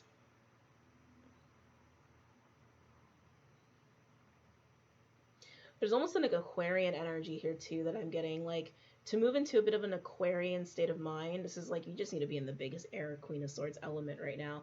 Again, not necessarily super active, just really receptive and observant and processing and like putting things together, reflecting. You guys understand what I'm saying here. But this Aquarian energy that I'm getting with you, to not be so attached or reactive to emotions and to other people's emotions that are kind of being brought to the table, because it's like this week people are going to be triggered. It's just going to be par for the course, and we need to be able to see past that, to see to the root of things. And that also goes for you, because I feel like if you get caught up in certain situations this week, it could put you in a state of just being really triggered and feeling like, you're falling into old habits of people pleasing and, putting yourself in the middle and not really looking out for Libra. Okay. If you have any creative outlets this week, rely on them for grounding. Rely on them for grounding. I feel like just a nice like comfort with having like your go-to thing. Like, I'm gonna go work on that book now. I'm gonna go work on that painting now. Like, just putting yourself to work, but in a way that's fun and creative. There's something very cathartic. I think you need something that's cathartic in that way. That just feels like it's bringing you some joy throughout the week. Okay. All right, let's go ahead and pull some cards for my Libras. Oh, we're going with Runic. Okay. Runic Tarot it is. Any messages or insights for my Libra for the week? For my Librans. Come on. I heard bigger purpose. Some of you might start to get intrigued by the idea of volunteering. I'm feeling like nonprofit sort of stuff. Going out, like, like going out and doing volunteering. I just keep getting that. You might find that it brings you a lot of extra joy this week, or that you want to spend more time doing things like that, working with animals. I'm actually seeing also like nature efforts, like cleanups, like beach cleanups, or like invasive species work, stuff like that. Restoration. Thank you. That's the word, restoration. Any messages or insights for my Librans for this week?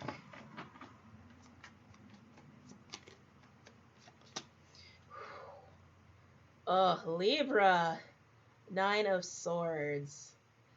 Usually this card is worry and anxiety, but I actually am feeling pain, to be honest with you. I'm feeling pain. I'm feeling like mental torture that you are kind of doing to yourself. Like the brain is kind of running amok here. Queen of Swords, feminine, receptive, taking a step back, detaching emotionally, right? Nine of Swords says you're attaching emotionally, you're not detaching emotionally. That's what's going to help you this week. Any other messages or insights for my Librans? I'm telling you, close relationships are going to be very triggering for you this week. I'm just going to be very honest about that.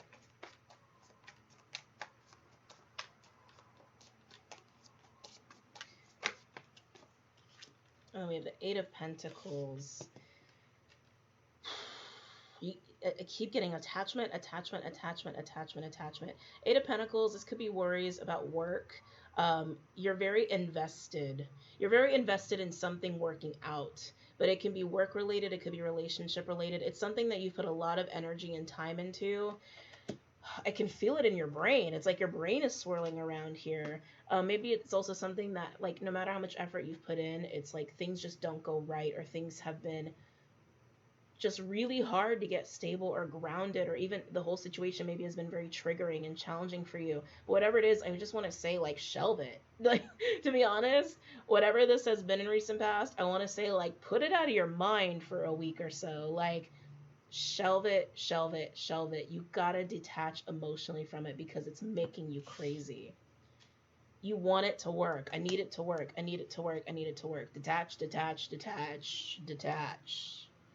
Detach. Bring back your sanity. Can I get one more for Libra, please? The Chariot. I need it to work. I need it to be successful. Take a step back. I suggest a little staycation. Even if it's just a day, even if it's just a vacation at home, like take a little time off here, Libra. If you can't get out of your head and you can't detach, you need to get yourself out of your environment. You need to, like, literally change your physical environment to shift your perspective, to get this more, like, bigger picture way of looking at things from a detached place. Okay? Can I get one more for my Libras? One more for my Libras, please. Again, whether this is a relationship or work or a project, whatever it is, like, detach, let yourself have fun and be a little creative, and look at the bigger picture of this. Look beyond the attachment. Look beyond the emotion. What is at the root of this that's making you so crazy? Why is this so important? There it is. Why is this so important that it works? Why does this have to work? I think that's a big question. One more for my Libras. You guys get two. Oh, Libra. Seven of Cups and the Four of Wands. Overwhelmed, man. Over-freaking-whelmed. Four of Wands can be a relationship, but it also speaks of stability. Something that you have put time and effort into that may even involve other people. You're feeling confused about it as to, like, it needs to work. Does it? Does it have to? Why does it have to? Why does it have to work in the way that you think it needs to work? Maybe it requires a perceptional shift. Be the Queen of Swords. Take yourself out of it. Be the eagle, like eagle's eye, and detach emotionally from the emotional investment in this. Okay? Oh, boy. Sorry, I didn't mean to get so firm. It was just like, just want to get you to stop. Stop, Libra, stop. All right, moving on. Let's do Sagittarius. Okay. Saggy. So I've talked about this to death for my Saggies, but, you know, it is still here. It's still present. So I'm going to talk about it some more. But there's some newbies. This is going to be the first time you're hearing about this. So, Saggies, you've been reflecting a lot with communication and relationships. What kind of relationships are best for you? What kind of people you should be involved in? Friends, romantic, business, all of that. How communication on your end needs to change. Maybe even also, I'm also getting this flip too, where the way you perceive what people tell you. Wow, that's actually new. That has not come through for you before. So it goes both ways. How you communicate to people and how you perceive what people are saying to you. There needs to be some evolution there because it's led to miscommunication. It's led to misunderstandings, conflicts, you feeling bad, other people feeling bad, and feeling at the end of the day like you're not really heard. Why do you feel like you're not heard? Ooh, this is a deep wound for some of you. Where's Cancer? Cancer's in the 8th house. Dark feminine energy. dark, distorted feminine energy, motherly wounds there. Why do you not feel heard? It might be rooted in something that has gone on between you and feminine energy, your own feminine energy, or even like your own mother or mothers, that kind of dynamic. Why do you not feel heard? Is it them or is it you? Is it really possible that so many people you met throughout your life just don't ever hear you and it's all on them, or is it actually you? Why do you not feel received? You don't feel received. Is it other people or is it you? Sorry, we just went there, didn't we? Hey, okay. Yeah, you also got big community stuff involved in these triggers as well. You got 11th house too. You've also got 5th house.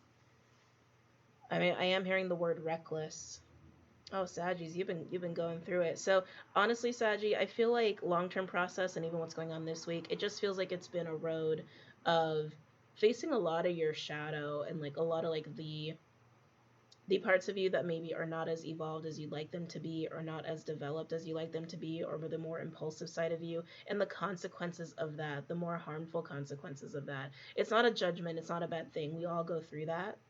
We all go through those phases, but this is almost helping you to mature, to grow up, to evolve, to deepen your sense of self, and to have even more awareness of the impact you have on others and the impact people have on you.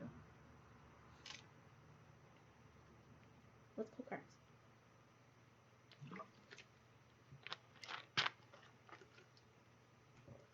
Okay.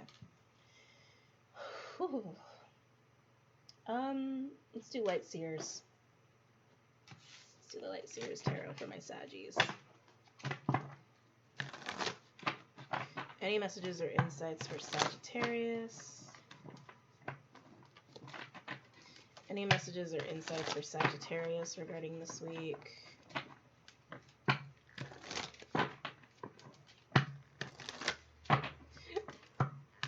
Any messages or insights for Sagittarius regarding this week?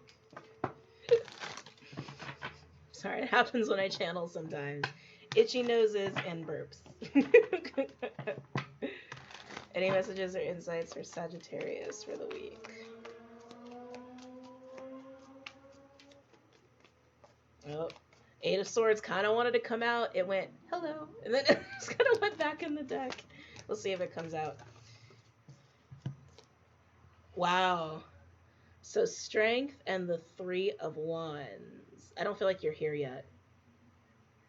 I don't feel like you're quite here yet. I actually feel like you've been held back from this Three of Wands energy. The Three of Wands feels really hopeful. And, you know, it's the first time I'm actually noticing the big starry sky in the background.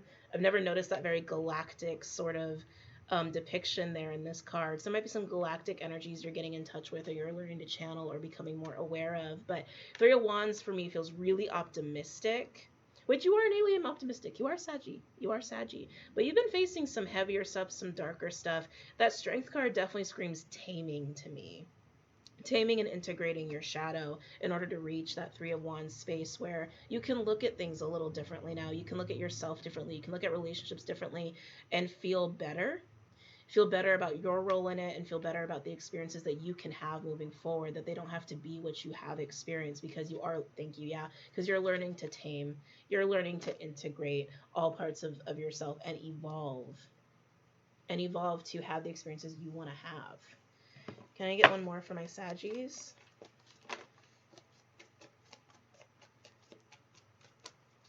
Anything else for my Saggies regarding this week? Be brave. I'm hearing be brave. You know, as a consequence of some of the growth, we'll just say growing pains that you've been having with communication and relationships, you might find that you are actually a little bit more alone than you realized or anticipated. But I feel like it's necessary, and I just keep hearing be brave, be brave, be brave, be brave, be brave. Having times in our life when we are truly alone and people are not necessarily on our side, it's hard, but it's really good for our growth. It's really good to build strength and resilience. And also to get in touch with ourselves, you know, to understand ourselves better. Any other messages or insights for my Saggies?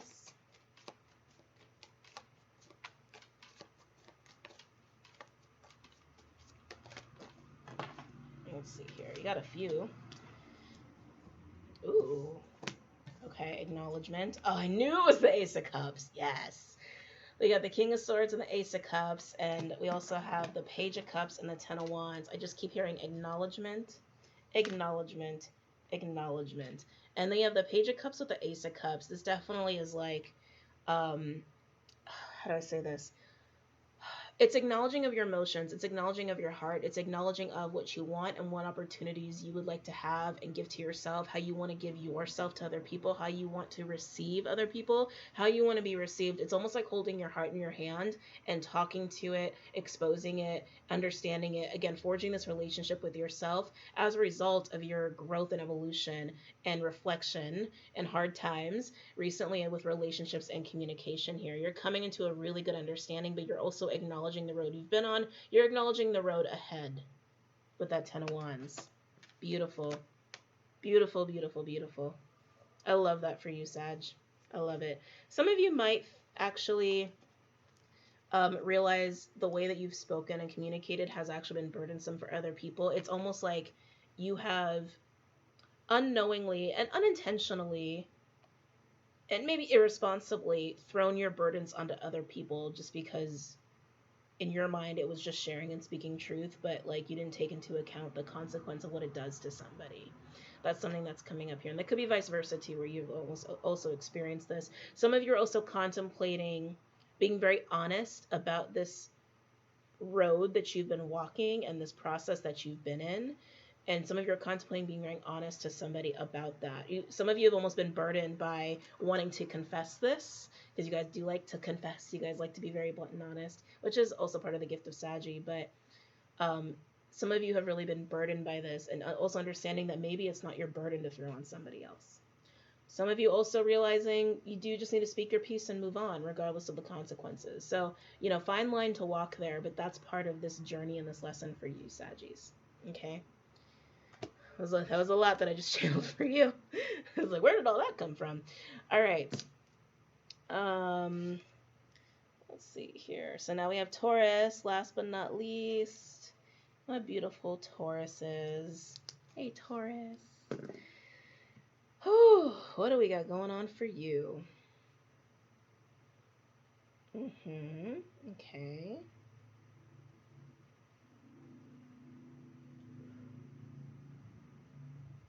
I'm hearing go there, go there, go there, go there. Interesting. So a couple of things. So Taurus, you are finding a lot of joy and groundedness in continuing to focus on how you are secure in the world, like physically, materially secure in the world, the container of your life, the foundation of your life. Very just typical Taurus stuff. Continuing to think about that, invest in that, keep that growing every single day, whether it comes to money or food, how you take care of your vessel, how you take care of your home, how you take care of your life, finding a lot of joy there. And if you've had any like new investments or implementations in those parts of your life, again, like health, money, security, housing, those sort of things, continuing to grow the new seeds you've planted, really beneficial, really promising.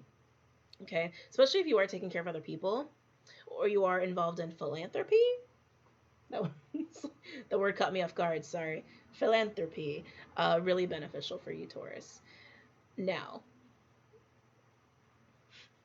you are avoiding emotional conversations. It's like you're really being nudged by spirit to have some very open and honest conversations about your feelings, about some things that are purely emotional between people that you're very close to. I feel resistance, being just totally honest there, feeling a lot of resistance. And even you might even find people are coming to you for comfort, for emotional comfort, and you're having a hard time going there. Like you're having a hard time being very like compassionate and empathetic. Maybe it's because of the nature of what they're talking. Oh, maybe you're kind of thinking like, this isn't a big deal, but I'm feeling a little bit of a struggle there to go into like a very watery, very sacred healing sort of a space with other people via communication. I just keep hearing go there, go there, go there. Please go there, go there. That's what I just keep hearing. It's making you very uncomfortable. Why is it making you so uncomfortable? You don't want to reveal certain things. Are you a Scorpio, Taurus? I know it's your 1-7 and all, but are you a Scorpio? You don't want to reveal something about yourself. It's like being in a vulnerable space like that with people. You know, when people reveal themselves to you, a lot of times it helps, or sometimes it just naturally happens to also be that vulnerable in return, and you don't want to be. Why? Again, I feel like it might just be the nature of how someone's like, of what someone is talking about, or even the person you're speaking to. It might be the person specifically. You're like, I don't want to talk to this person about this, but that might be why it needs to be this person to challenge you to go there. But I feel like you're kind of wanting to keep something to yourself. You don't really want to go there. But let's go ahead and pull cards for you, and we're gonna do Runic Tarot for you.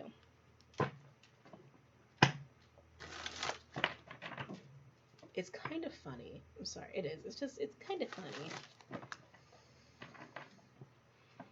Any messages or insights for Taurus? Because some of you are really being tested by somebody. Like, not tested by somebody, but the presence of somebody, it's just like, it's triggering you. But only because you're being taken to places you don't really want to go.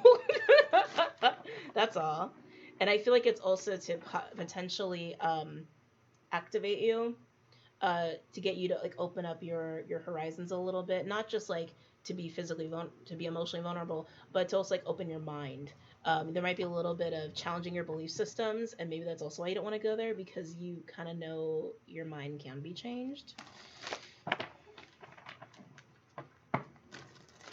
Yeah, someone might be challenging your belief systems, but it's not like they're directly doing it. It's like, it's just who they are as a person, or what they're presenting emotionally, that could take you down a road to open your mind. And it's like, you're you're backing up. You're backing up. They sense it, by the way. They sense that. Any messages, or especially if they're Scorpio. Scorpio keeps coming up here for you. Any messages or insights from your Tauruses?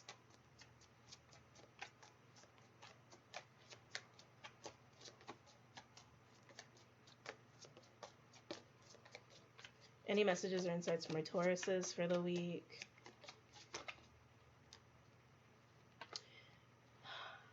I just keep hearing you're being asked to be vulnerable. 2 of Wands. Okay. So 2 of Wands here. You're on the edge is what I just heard. You're on the edge.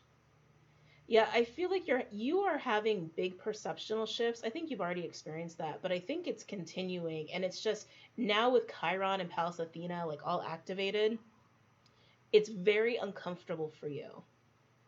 Like, I almost feel a little bit like you have entertained, because you've allowed yourself to be a little bit more open-minded in recent months than you have typically throughout your life.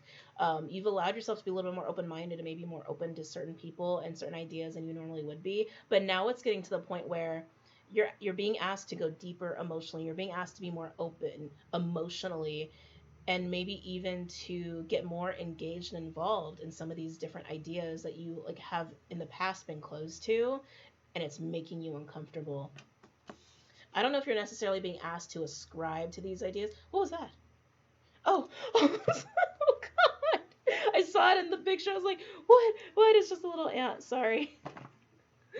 Shouldn't have been a big deal. Anyway, it's not a big deal, Taurus. It's not a big deal. I think this is the misconception. I think feeling pressured and a little triggered, you're having this feeling of like, they want me to ascribe to their beliefs. But I don't think that's true.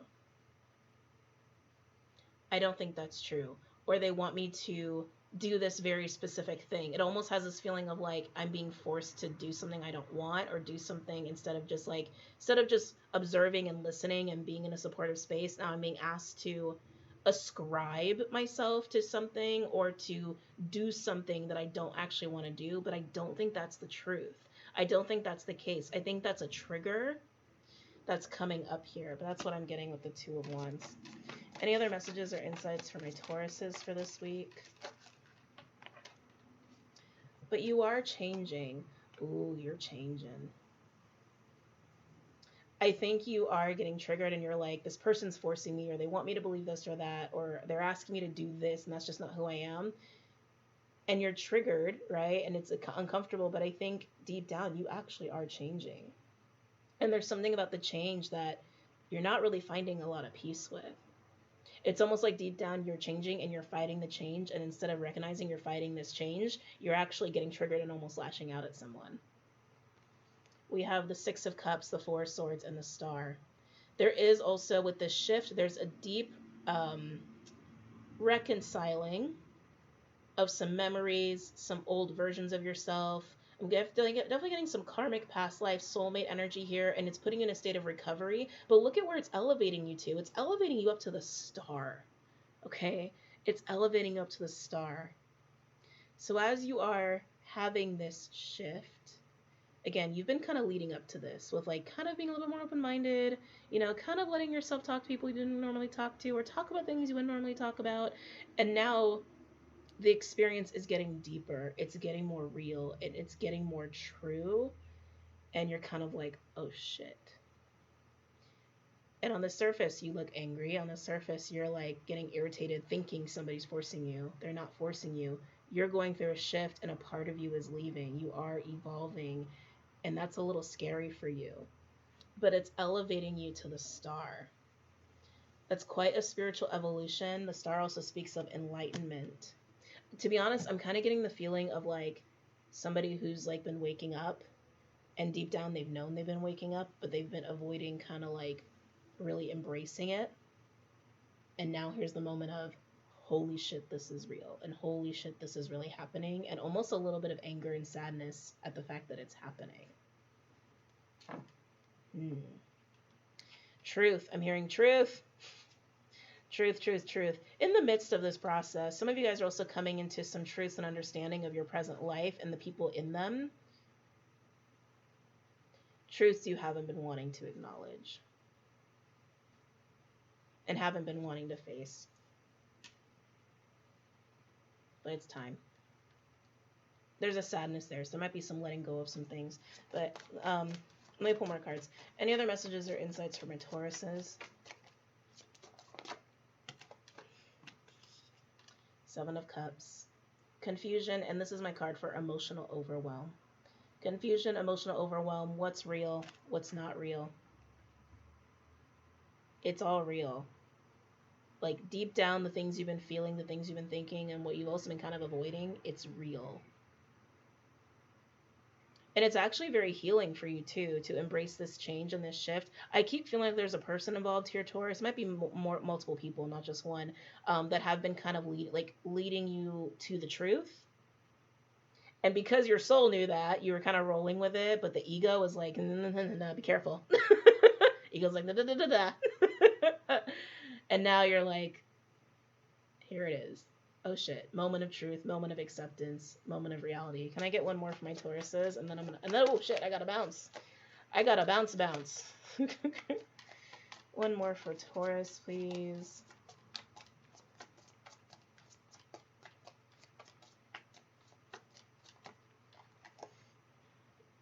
The truth. Ace of Cups, it's emotional truth. It's spiritual truth. I look at it as your heart. I look at it as your soul. It's open. It's here. You can't ignore it. You can't deny it. It's you. It's you. It's your truth and the person that you are becoming, evolving into. And the beliefs that go along with that too, that are changing to ascribe to that. It's just the ego freaking out at the change. That's all. That's all it is. So let the ego freak out, and then, then it's done, and then you're fine. Okay? Interesting. No wonder we saved you guys for last. That was a little heavy. But I hope you guys really enjoyed your readings, and I hope you guys have an amazing week. Don't forget to check out Vimeo, Patreon, everything that is linked below for your convenience, and I hope to see you guys very soon, okay? Bye, guys. Take care.